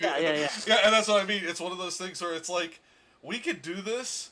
I think both of us are going to have a migraine, and neither is going to want to talk to each other for a week afterwards. No, because I think both positions are understandable. I don't think. Oh yeah, I Despy's- know. But if we're actually going, one of us has to win. Like, I Right. think we'd get there in the end. We're going to a regressive chicken and egg, basically. Is what we're Yeah, and also, Despy already won the big one, right? Yeah. Which is this. This Yeah. is Yeah, calling that the unnamed woman was already married. the winner of this group. Like, none of us are going to beat that. I mean, I disagree. I think we're still gonna have some of these fights Okay, that yeah, it's may early. win in the end. It's But early. he's definitely taken an early Like commanding 95 lead. yeah. Yeah, he's taken an early commanding lead by Yeah, far. Right. I've scored maybe a field goal once in a while, but he's been doing touchdowns. but there have been loopholes. I can't wait till we get talked more, and I can say more loopholes, because the Catholic Church has loopholes for everything. Oh, yeah. Everything has a loophole. And if we go by scripture, technically they're the only fucking people on the planet allowed to make them. Hey, well, no, Well, I'm just this is all this I'm is the saying- thing yeah. that I haven't figured out yet. Okay, I don't know which has more. Are there more Catholic loopholes or exceptions in the English language? I have not figured it out yet. Well, I think here's the thing: the evangelicals have one big loophole, right? Which is once you're saved, you're going to heaven. That's it. You're done. That's Well, like yeah. one single giant loophole, and therefore they don't need all the other ones. Well, but more what I'm talking Catholics are at about least is responsible for what they do, and they have to jump through the hoops in order to be forgiven, Well, right? What those loopholes are. no. They also could walk through a fucking arch. They could also like pay a fucking priest. They could also like there's a bunch of different No. ways this can be done. No. You cannot pay a priest. No, money cannot be involved. That is absolutely not the case anymore. Used to be. I mean, that was a big Still scandal. technically Church back is. then. No church member I know would probably do it today. Technically, it's still on canon law, though. I'm not aware of that, but you can show me Yeah. that on screen. I don't want to You'd have disagree. Yeah. You'd have to show me. Yeah. There's no place that I know. No. where that exists. Basically, it was a papal edict is what is preventing people from doing it now. It was changed. What was it? So what 1804? you're saying is an executive order has overruled the law, But the law has never actually been changed. Yeah, exactly. right? Yeah, it's like when they Okay. repealed an amendment of the Constitution, so you can drink now. It's still Yeah. there. It's still in the Constitution that you can't drink, but there's another amendment that's overruled it. Well, this one is an amendment. Like I said, Despy had it right. It's an EO overriding the fucking amendment. Right, It's- but here's the thing: when was that papal edict created? 1800 early. I don't remember the Okay, exact year. so that makes it just as strong as if it was written into not papal law, like church law, due to the fact that the Pope would be infallible at that point. Except he hasn't used his infallibility for that, right? Infallibility has only been used. Ex cathedra statements have only happened twice. So it wouldn't Right. be that level Well, of yeah, authority. no, there are but- other but levels of authority, he- though. But he's talking about on the cultural level. And he's right, Right. on that part. And it's like, yeah. I mean, this is also like as splits were happening, like You more cannot and sell more. indulgence. That's a big no-no Yeah, in the church. Yeah, oh no, I know it's a big no-no, but it's like technically that law never got repealed, and they repealed other laws out of the canon law. right. I'm just saying that the second the Pope becomes infallible, when the Pope makes a statement like that, has a little bit more weight than just an executive order. Let's put it that way. I mean, no, I'll give you that, but I was just going to bring up the example. It's like, like in Michigan, technically it's illegal to marry a farm animal on Sunday. Every other day's fine, just on Sunday. law that was created in the 1800s that hasn't Oh been. yeah, that reminds me of. I was once involved in a debate between Christians and Muslims or whatever, and we tried to make it more intellectual, but it sort of fell apart at one point, and it was just like who's better, which was dumb. But at one point, the Muslims were justifying their limitation on that you can have 4 wives. He said, "Look, we ban having more than four wives. Christianity doesn't.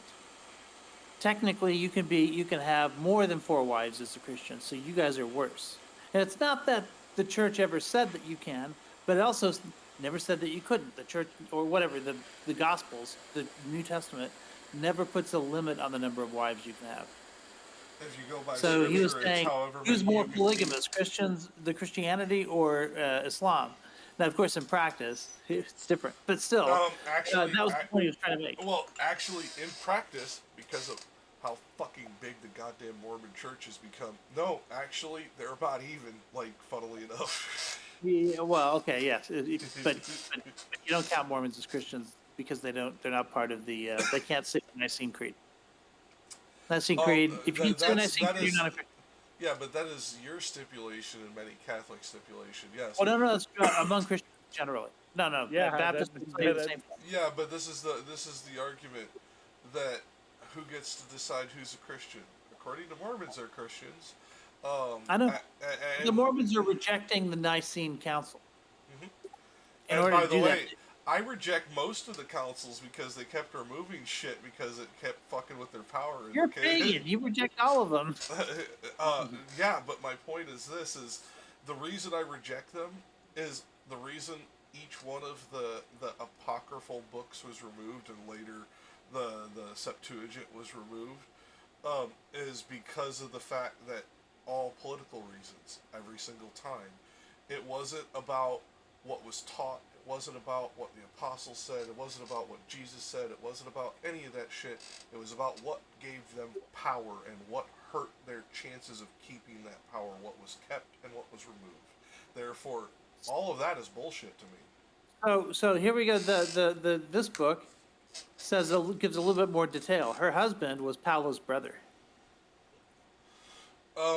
Yeah. I believe in the original story they were not related directly. They were just like part of the same line of succession. But either way, it doesn't matter. Yeah. Like And that's then an insurmountable detail. And here's how the canto ends. He faints. There is the lying on the ground with his pipe. And if you go by the way that picture goes, I was right. That motherfucker stiffened aboard that bitch and fell flat to his back. He planked. Yeah. Well, that's just like the way it's written. Like that's all I can envision is a dude getting shot in the chest by like an arrow, and then just. And also, I'm always a little bit aware of the topography and what it means to descend. Right. So when he falls, he's actually further away from God. Yes.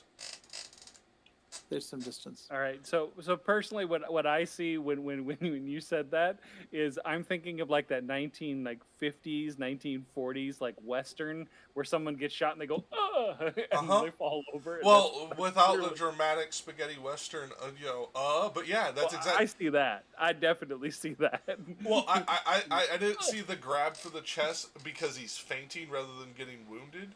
I saw it more as yeah. Yeah. Just because like it's like, oh my stars and garters. Like it's like, where's the fainting couch, Dante? Like Unnecessary dramatic exit. like honestly, because like when it comes right down to it, Dante the character is so prudish and innocent and unassuming compared to Dante the author, who is a fucking lecherous old prick who fucking constantly includes sex jokes. Like through the whole poem, like all 100 cantos has it, all the way into Paradiso he does it. Okay. Has anyone considered? Has anyone considered getting This book. The fucking ridiculously expensive one? No. Well, there's two. There's one that's ridiculously expensive. This one is $150, which I think is reasonable.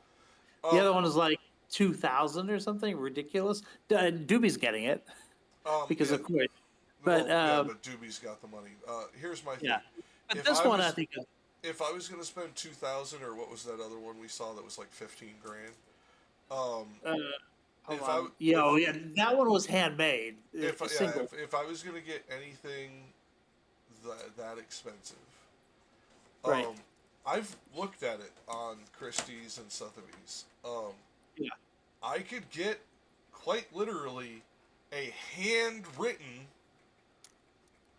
damn near first edition for that price. Yeah. I couldn't read it. Oh, sorry. This one's only 1,100. Can you see it? Yeah, jeez. This is the same publisher. It's a Folio Society, but it's got a lot of like, it's got drawers and it's got like removable maps and stuff like that, which are all really cool. But I'm not going to spend $1,100.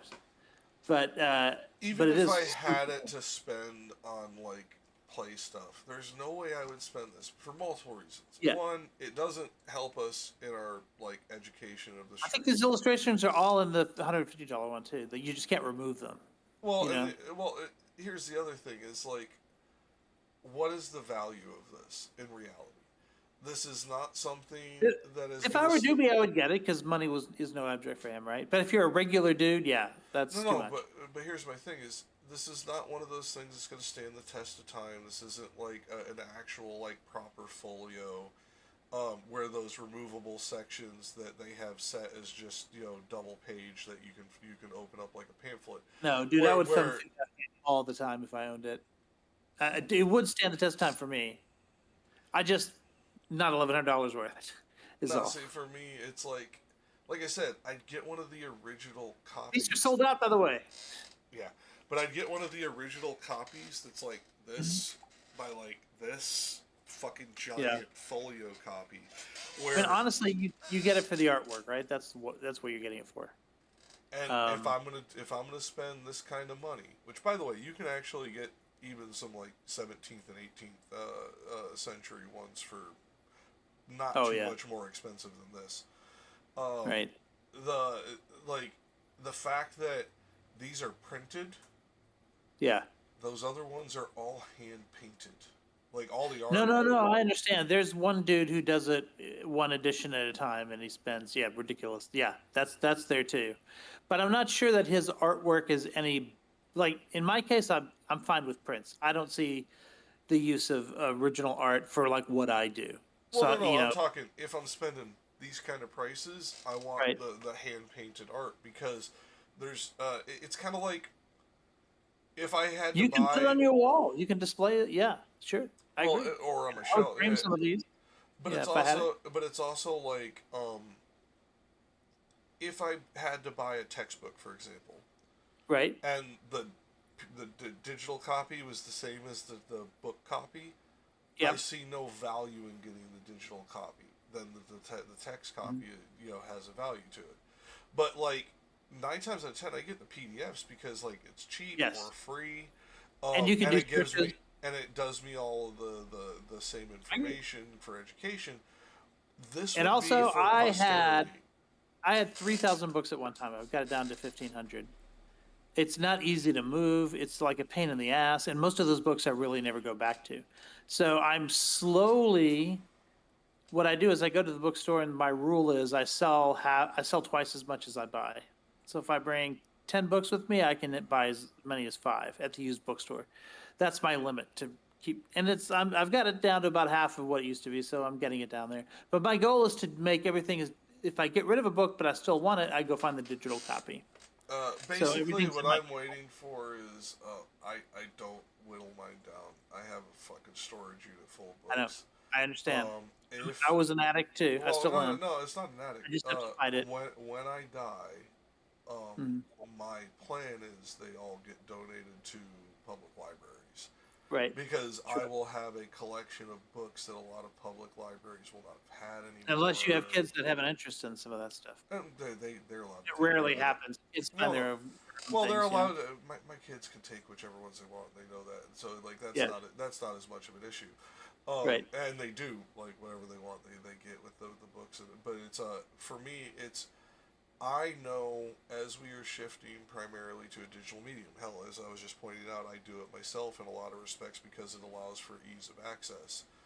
Certain books are going to go out of print, out of favor, become less common, etc. And when it comes to the public libraries, school libraries, things like this, that's where like young kids fucking find their way in this world in a lot of respects. A lot of times, this is what happens. So like Curation is going to become more important. like so donating to these kind of like efforts, especially with like I have books from the 1800s. I have books from the oldest one I have is from 1798 in my collection. So like when I donate to this, I will not only be donating normal shelf books, but I'll also be giving whatever libraries that I donate to essentially a rare books collection as well. Okay, so I brought this up. I brought this up because if neither one of you is getting, I'm looking at the $150 edition, which is also amazing. Probably has 90% of the value of this anyway.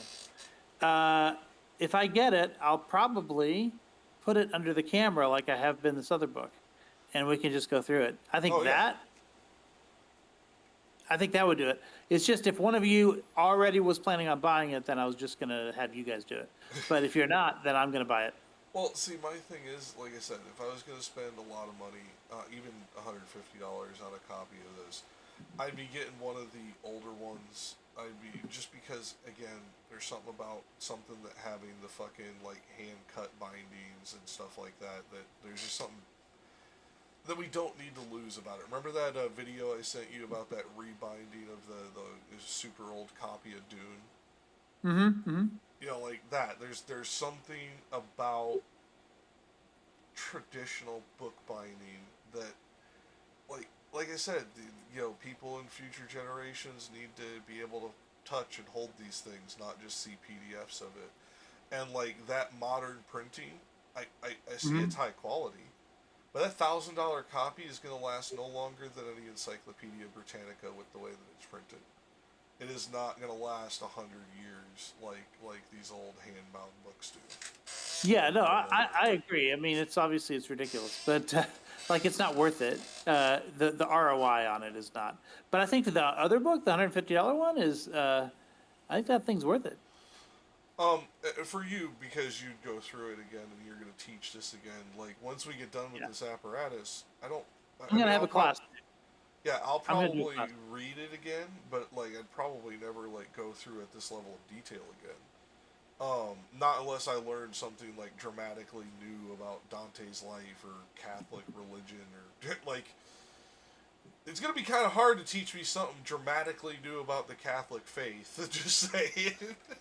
Well, listen, Dante's influence on the church, in my view, is aspirational because I think he was ahead of his time. I'm not tooting my own horn here, but I did teach some loopholes.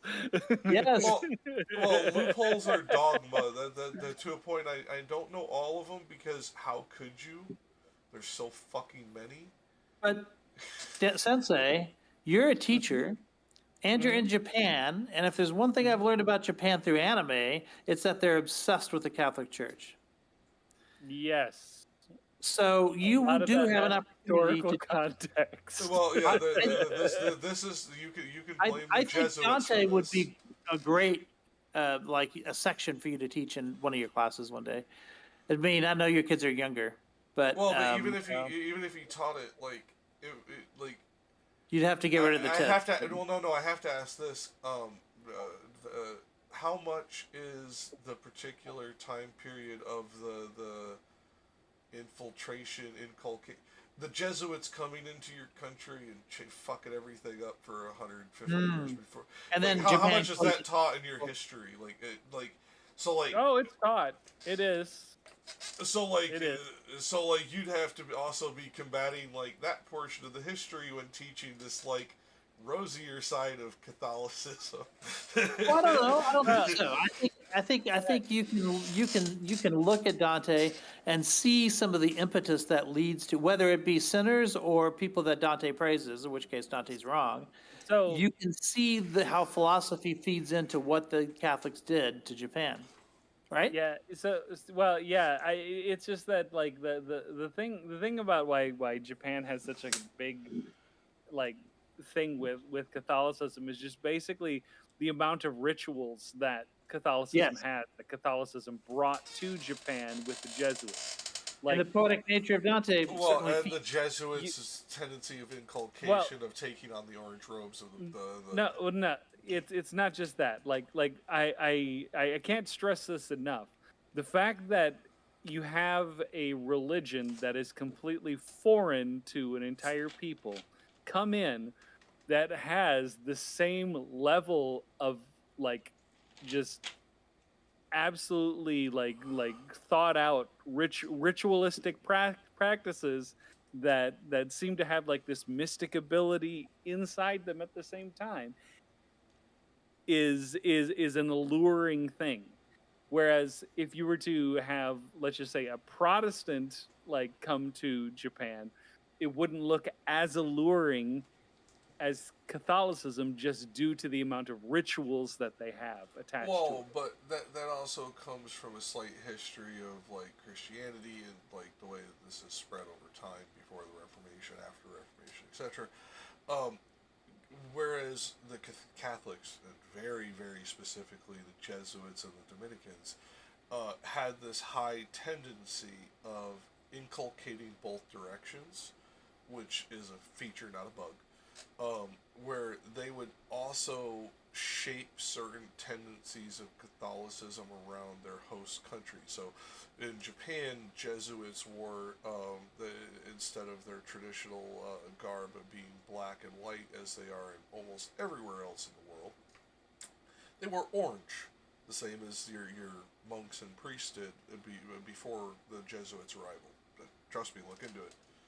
They wore Uh, or I they wore orange garments. No, it was still cut in Catholic fashion. They still wore all of that, but it was the no, orange fabric that they used. That well, would not yeah, fly in Ireland. Or the sorry, fabric they is, called it saffron fabric. My bad. yeah. No, I was about to say like the fabric really doesn't matter, just as long as you have the collar. If it's in the same shape, it doesn't really matter. But no, no, Like, no, no. To Catholics, it doesn't. What I'm talking about is to your people, to the Japanese people, the fact that they adopted the color coding of the monks of wearing the saffron colored cloth as holy men also helped yeah. bring it into like the same ritualistic aspect of the mentality. This is the Oh, reverse okay. I see what you're inculcation. saying. Yeah, this is the reverse inculcation where they take parts of your culture in so that it becomes more adaptable to your population. Dominicans Right. and Jesuits do this the most heavily. Franciscans do this the least out of Catholics. Yeah.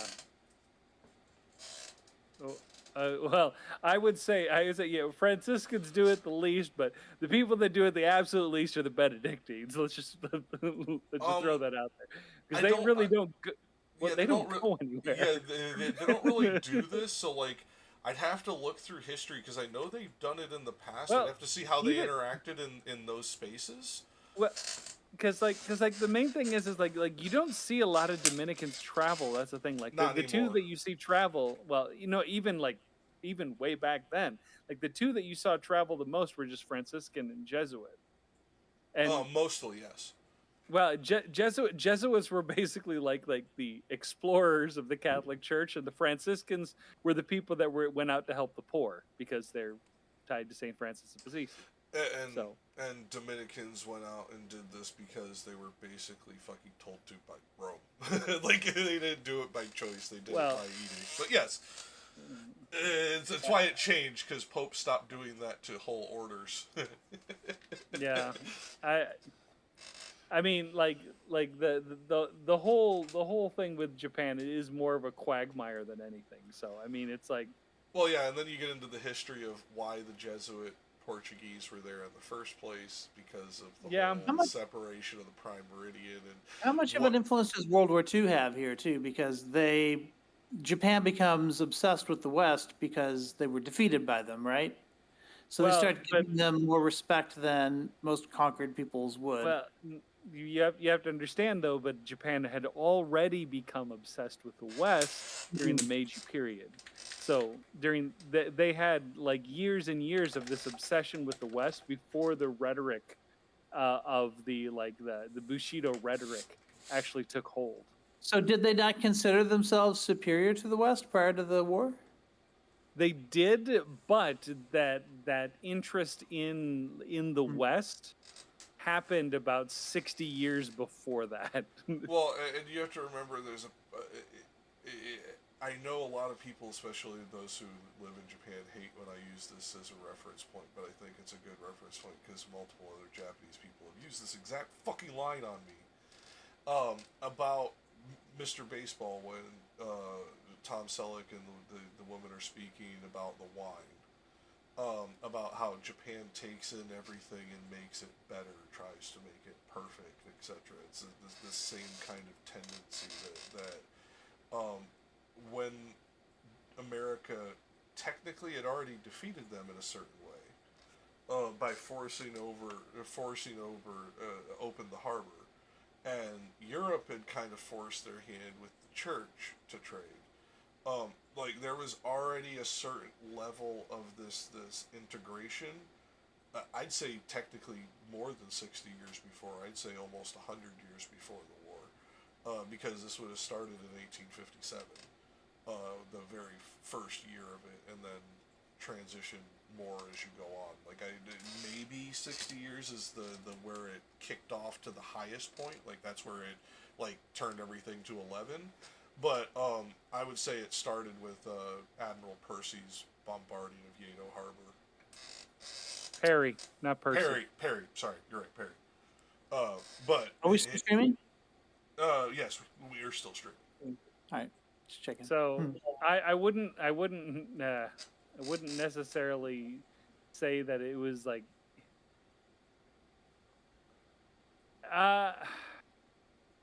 So here's the thing, it's not that Japan had literally no Western influence whatsoever up until that point. The Dutch were still allowed into a small area in Nagasaki called Dejima Wharf. But they were only allowed to be there on this little itty bitty tiny little island. And that's where they were allowed to trade. So Probably smart. right, but what I will say is that like even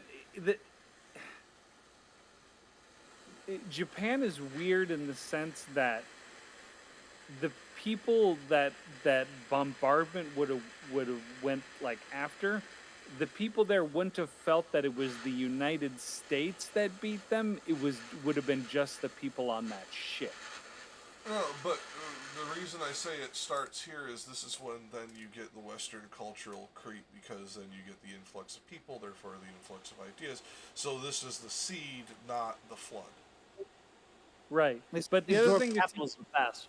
Yeah, but the other thing to keep in mind is that, like, you know, I what is it? Want to say that most people are right when they say Japan is innovative, but the thing is that the way Japan operates is that Japan is innovative in a state in which they feel that they're the most vulnerable, and then after a certain period, they stop and they try to maintain a status quo for a long period of time. Yeah, they try to go into Until homeostasis. another point. Yeah, no. Right. The reason I just point to this is because we know that it cannot start before this point, because you do not have the influx of peoples to bring the influx of ideas to then bring it. So that's why I call this the seed and when it would start, because this is when the ideas make it to your island, because up until this point, if you landed outside Dejima or Yokohama or what was the other one, Satsuma, you're fucking killed on sight. There's no, there is no rhyme nor reason. No, you got washed. So you're on a how are we shipwreck. You're connecting fucking this- dead. How are we connecting this to the text? I think we started with just we're talking about asking the whether or not Jesuits. Despy should teach Dante. Well, yeah, Right? because the reason that we got to this is Thinks it'd because be useful. a lot of this is as we start talking about like this is a rosier like I know it seems really weird as we talk about Dante.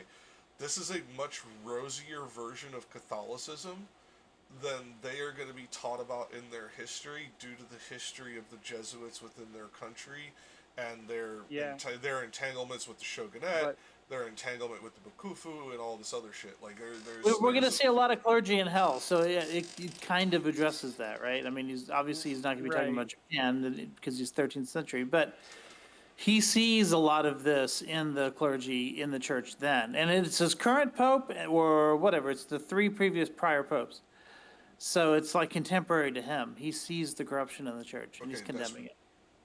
what I was just gonna say is like at this point, I don't think Japan really cares about the Catholic Church. Oh, okay. And I'll be 100% honest. So it's just do in you so much think anime. that would? Do you think that would? Well, there's a difference between Japan as a population and Japan as an entertainment culture. That's slightly different. Yeah. What I was going to say, ask Despy is, if they do not care about the church now, as you're saying, do you think this would minimize the effect that that particular dark portion of your history would affect when the history is taught to these kids? Yeah, it does. Okay.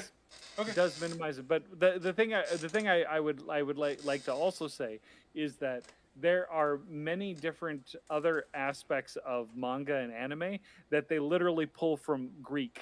They literally pull from like Asatru or like Norse mythology. They pull Aztec. from Indian mythology. They pull from Aztec. They pull from all these things, and they look at Catholicism as a particular mythology to pull from. Right, and it's Well- also Catholicism is in that string because Dante is also bringing in the Greeks and the Romans and other Right. cultures. Well, it's also this is why I pointed out specifically the difference between the population as a whole and the entertainment medium, because the other aspect is they are playing to an audience outside of their home country as well, and they know this. So Perfect a perfect example of this is when I went to Japan. There was I don't know. You might know what this is, Despy. There was somebody assigned to us to is like volunteers. I think they do this for like 2 years, like in their early college years. She was like 17, 18, something like that. Yep. And she just was taking us all around town, right? And what she gets out of it is if we go eat lunch, we buy her lunch and stuff like that. Yeah. It didn't cost us anything for her to do this, and she told us at one point that she wanted a Catholic wedding but a Shinto funeral. Yeah. So for her, it was just exactly what you're saying. She's just pulling things out from these different cultures and saying, "Oh, I think this one's neat." It was really the dress and all the pomp and circumstance and Christian weddings, right? But then she thought the Shinto The funerals were the best. ritual. The Yes. ritual. Well, there's that too, but it's also as I said with the Mr. Baseball thing. This is something that Japan does. They take from everywhere and make it their own in their own way. Like, Well, if you view a Catholic well- wedding in Japan, I'm guessing it's going to be slightly different than even a Catholic Let's- wedding in Singapore or Taiwan. I'm going to correct you there. We'll take something, we'll make it better, and then it'll remain exactly the same until something bad happens, and we have to take something new, and then do the same thing again. Oh, Like, yeah, we she wants try to to white- keep it exactly wants the the white same frilly in dress. perpetuity. No, this is not actually disagreeing or correcting me. This is just an extension. Because I'm just saying, you take it, you make it Japanese, and then once it's Japanese, you keep it. Right, You're- but yeah, you're you just talking never change it. It never gets updated. Nothing happens. It literally remains Yeah. exactly the same. This is like This those is why- communities I asked you Yeah. about that we dug into about those people who still live like it's the fucking 1300s in those Right, little like, walled communities. This is why like Japan is having such a problem right now with like economics as it pertains to like electronics and like the automotive industry is because they refuse to change. quickly. They enough. refuse to innovate. They're literally riding on legacy to make money, and that is it. Yeah, it's sad to see because in the 70s, this was not the case. In the 80s, this was not the case. It is now. There you go. Right. And that's because they're riding on legacy instead of innovation. Yeah, and all I'm saying is, like, Rich, the young woman in question, like, if we were to actually look at her idea of a Catholic wedding and a Some Irish things are going to be Catholic- lost in translation for sure. Yeah, you mean like a no doubt. veil? Like wearing yeah. a veil? Wait, do they never wear a veil in Japan? Well, He might have worn a veil walking in. Who knows? Yeah. I mean, I've been to a few services. The majority of them, they didn't have veils. It was Okay, all no, about- that's fair because some cultures they religiously wear it. Some kind of cultures they don't give a shit, and some they don't wear it at all because covering the face is an issue. But in their if we're culture. talking about like Japanese weddings, like when we're talking about actual Shinto weddings, there's an actual what is it, like a specific hat that they have to wear called that is part of the shiromuku that you have to wear, and I have pictures of that if you'd like to see it. Yeah, I've seen the headgear. I didn't know it was like required by the ceremony. Oh, it's required. Trust me, it is Well, required. I didn't know it was required by the ceremony. I thought it was required by tradition as opposed to like the ceremony dictated it specifically. That was where I was wrong. Because like you know this, it can go either way. Oh, there's the headline. Anyway, Christian marriage is increasingly the norm in Japan, but no doubt they probably pick and choose. I'm sure every couple. Where's your headgear? I don't have to wear headgear. In a lot of the old like block painting or block printing stuff, I saw that both the men and women had. The men had that like two-tiered headgear, like it was. Like, Yeah, what you're talking about is a specific type of headgear that only the nobility would wear. Oh, okay. Yeah, I was about to say I just remember seeing it in those block printings. So Yep. Okay. Either someone was in like the Shinto religious nobility, like in like the Omyoji, or someone was actual like a what is it, a daimyo's son or something along those lines. Okay, yeah, it's just all the versions I'd seen in like print form had that, so I thought that was the male thing. Yeah. The majority of weddings, including my wedding that I had in the picture I just shared with you there, and that picture is private. Yeah, that's why I just asked you instead of like that kind of style is kind of how, like, you know, with how weddings and whatnot, it got modernized in Western culture as well due to the Victorian age. Okay. I was considering something. Some of the people who we'd like to see more often, but can't make it at this time or whatever. I wonder if they could submit like a 10, 15-minute like little summary of their impressions of a canto, and like we can include Yeah, that. that would be great. But we could do if they Individual video essays, you know.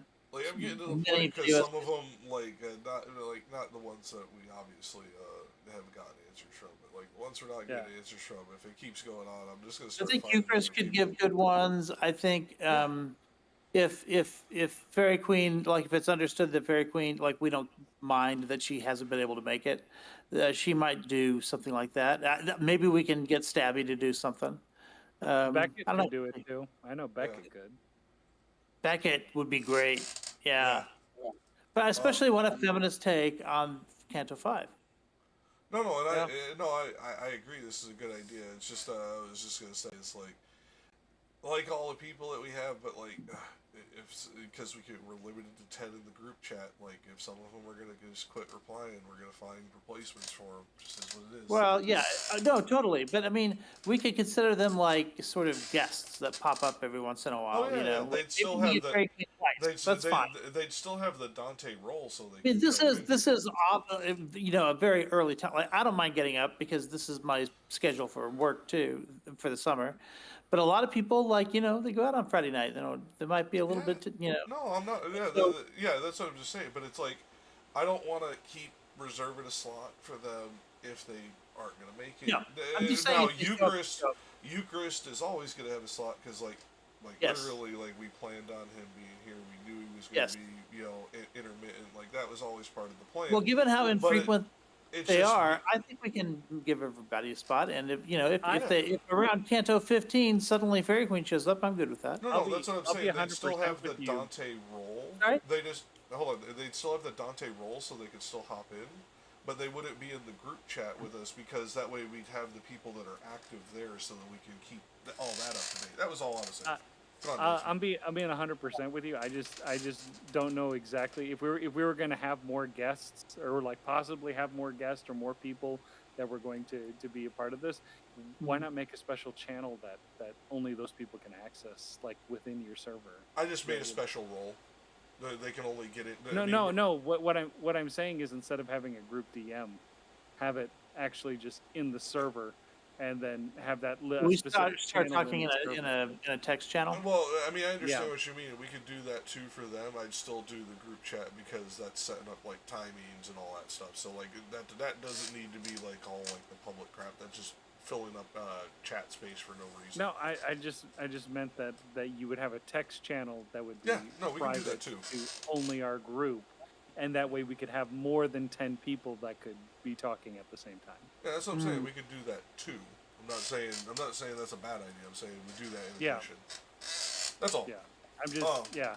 I just if people need to cycle, and we're giving people like the ability to jump in when they have time, even if they can't. Yeah, and there's in gonna be those times DMs. when one of us can't make it. Yep. Yeah. So Well, I and don't know. like if there's a week where there's a bunch of people who can make it, where one of us might sit out because it'd be too many people on the screen, too many people trying to, like that will happen too. So, like this is that I'm all fine with. I'm just trying to for the group chat because Discord limits it, and that is where you like set up the exact timing, and that's just like busy work that doesn't need to be like open Discord or even private Discord channel thing. Just because, like, then I'm just filling it up with messages to fill it up with messages, and I hate that crap. You know what I mean? Like, that's just looking for activity in the server when there doesn't need to be. Yeah, but occasionally there's something cool in there. Well, that You know, way like- people could post like, "Hey, I found this translation," or "Hey, Like I the found Always this Sunny image." meme. That was good. Yeah, and that's what I'm saying. Like, or they could post up this translation or this image that we could use for this. And Canto. it gets a URL if it's in the chat, right? So I can link to it from the database. I would love to link to that meme. That one you will not be able to because if you were to copy the link, what it will do is it will give you a CDN link, which will take people to my Discord. If they don't have an actual invite, they won't be able to get in. All right, I'll just find it. No. Yeah, that's what I was gonna say. What we can do is, I can go grab it and I can resave it to the PDF of the previous cantos, and it could just be included in that image. It could just be there with it too. So like it can still be included as well. What kind of wedding is that, Sensei, that you sent us? That's a Shinto wedding. Nice. And then there's Taoist weddings, which is a whole nother ball of beeswax. Taoism is. It doesn't make sense to me, honestly, unless we're talking about modern Taoism. Because, like, if we're talking about like traditional Taoism, makes literally no sense. Right, because you're not supposed to follow that. He didn't want anyone to follow him, right? Like the idea of it being a thing goes against the philosophy of it. There's also the aspect of Taoism in which when we're talking about traditional Taoism, they believe that your mystical ability, like your magic, your chi, resided basically in your prostate, so that if you were to ejaculate, you would lose your ability to use the mystical power within you. So they believed that women were the reason that you would lose your mystical abilities. Yeah, celibate in marriage. Taoism. It's Yeah. almost Samson. Yes. I mean, Like- kind of, but there's also like certain Taoist marriages. Certainly Lancelot. It was two celibate people marrying for political gain. They never had children, never had sex. Right. Yeah, so like. What Right, was the but- movie where Lancelot falls at the end and he says it's the old wound? And the old wound is the time he was Isn't that stabbed by Arthur. isn't that first night with fucking Gear and Connery? I love that scene. It's the old wound. And that he's referring to having been stabbed by King Arthur back in the day over the infidelity, right? But of course, at a metaphorical level, he's talking about the infidelity itself being the wound, the betrayal of Right. Arthur. I loved that little scene. I know it was a cheesy movie. I'm not saying it was a good movie, Well, but I loved that scene. I just don't know my- if it was that movie because it's been so long since I've watched any of them. Go on, Yeah, I Leslie. can't remember. Well, I'll My find main out. thing that I was going to say with Taoists is Taoists were basically Vol cells. Hmm? No, Yeah, like absolutely, like quite literally, like most of them wanted to swear off women during that time period. Yeah, Yeah, was it going their own way? Men going their way? Yeah. Well, what like is it? like Big like Tao. Taoism, Big like Tao. Taoism basically makes it so that you can't live within a community. Like you're not supposed to be among the people. You're supposed Right. to essentially be Excalibur. It's Excalibur, 1981. Oh, okay. It's the old one. Actually, I did like that movie. No, I mean Jesus. it wasn't that any of them were bad. It's just I just didn't remember which one it is because there's been so fucking many of them. Yeah. It's the old wound. I just love that. It is the old wound, my king. It is never healed. Guinevere, is she queen again? She is. So, okay. She makes it. Arthur doesn't because he gets murdered. Yeah, no, it's just when you get into like since we're now like in the after the religion of it, it's like as very much an outsider, and I think Despy will see this too. Like there are certain things I can no longer view with any kind of an apologetic lens, and therefore when I remove the apologetics, which they have no scriptural basis to support, they have no true dogmatic document to pull Example. from. Like the hating your family portion, like that changed culturally over time to be a disciple, because what what changed over time is what it meant to be a disciple. So like all of this change, and like people were like, oh well, this is what it means. I'm like, that's what it means now. That's not what it mean when it was written.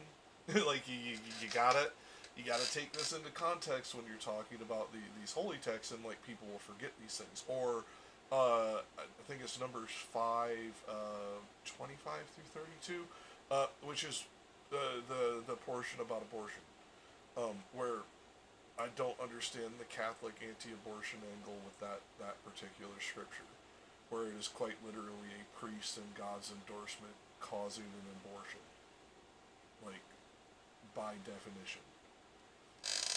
You know, again, dogmatically, we know why we changed this. We know why the argument changed in the 1700s and laterally, and became even more vehement in the 1800s. But originally, it was not condemned. It is definitely not condemned in rabbinic scholarship. Are you talking about the one where it says that if you The think bitter you're- Ben unfaithful, bitter potion, ink. Yeah. Yeah. Yeah, if they both survive, then she was faithful. If they die, then Yeah, I'm not this- getting this one, but this one looks cool. I would be more keen to get that one than the $150 one, because while that looks machine bound, it's machine bound in the hand bound way. Like it's got 1978, first edition. Franklin makes good stuff. also 22 karat gold printed, gold as Yeah. well. Well, Yeah, no, I'm definitely not getting it, but I am salivating over the prospect of it for sure. see, like this one, get rid of the gold so that like the price drops by about $100 real quick. Because that's It did. yeah, because it's probably They took 20% off.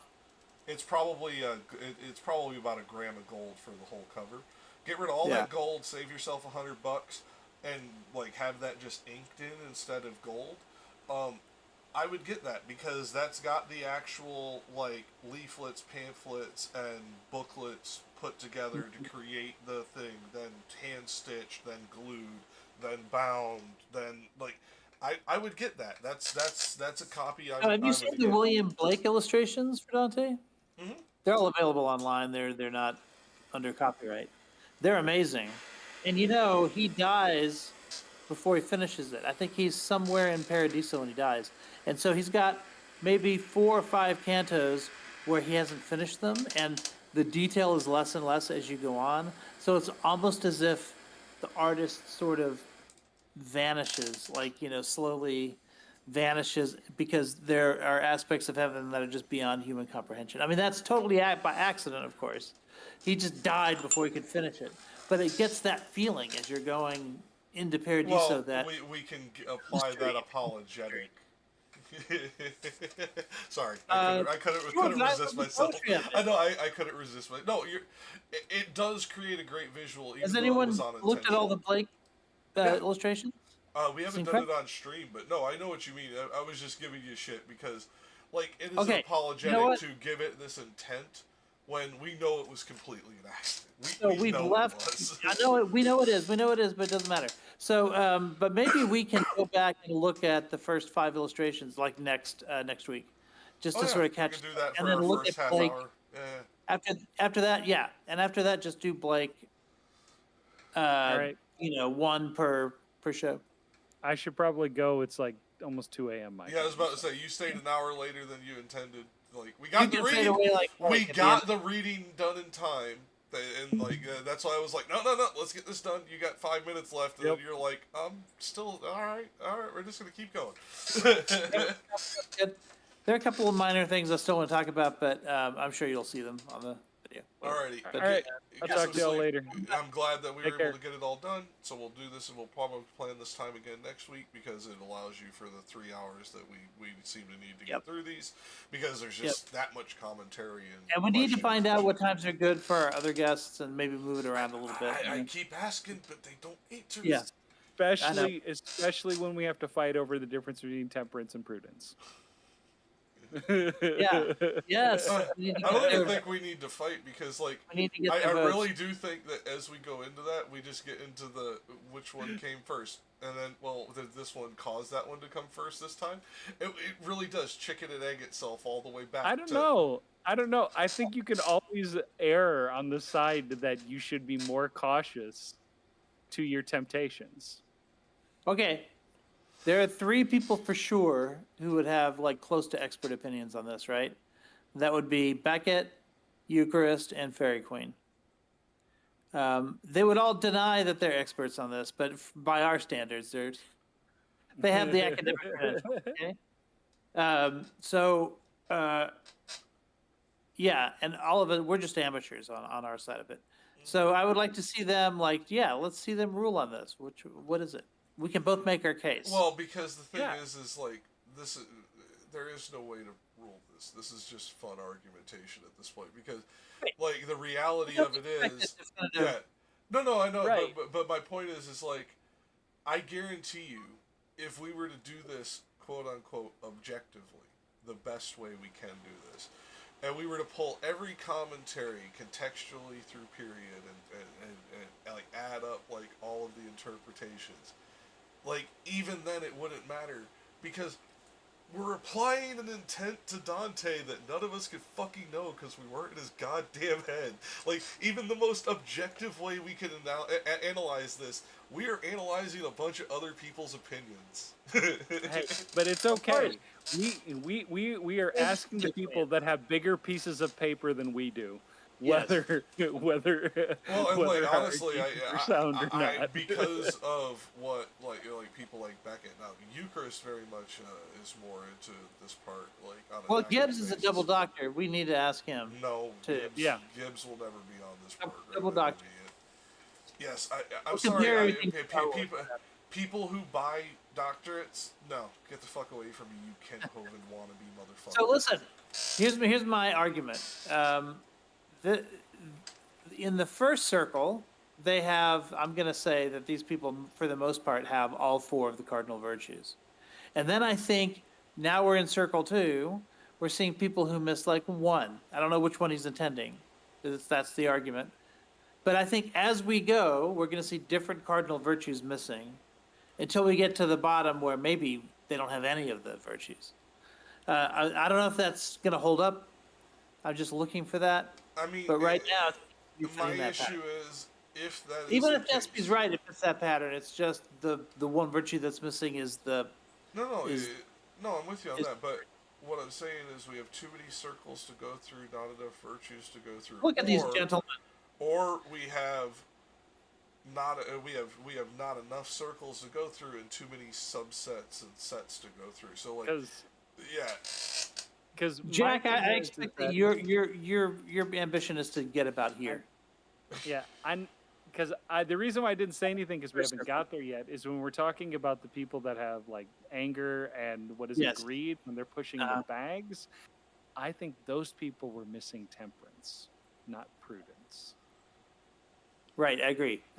Yeah, I just think the same of the lustful. But you make a good point. I mean, I buy your point. I think it's plausible. Capitalist take versus communist take. Of course, we're on polar opposites. If I were giving a test on Dante, I would accept that answer. Like instantly, I'm like, no, fuck y'all. That's I go the other way. But here's the other thing. Well, if it I is were a giving debate a test class. on Dante, Yeah. I would accept temperance as well. Yeah. Now, Absolutely. here's the thing. And Would you support accept your that argument from Right, don't just the say it. Say why. would you Yeah. would you take that argument from the one Dante in question that we know in real life?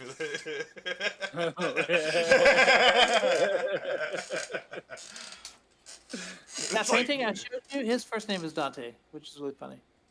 Fair.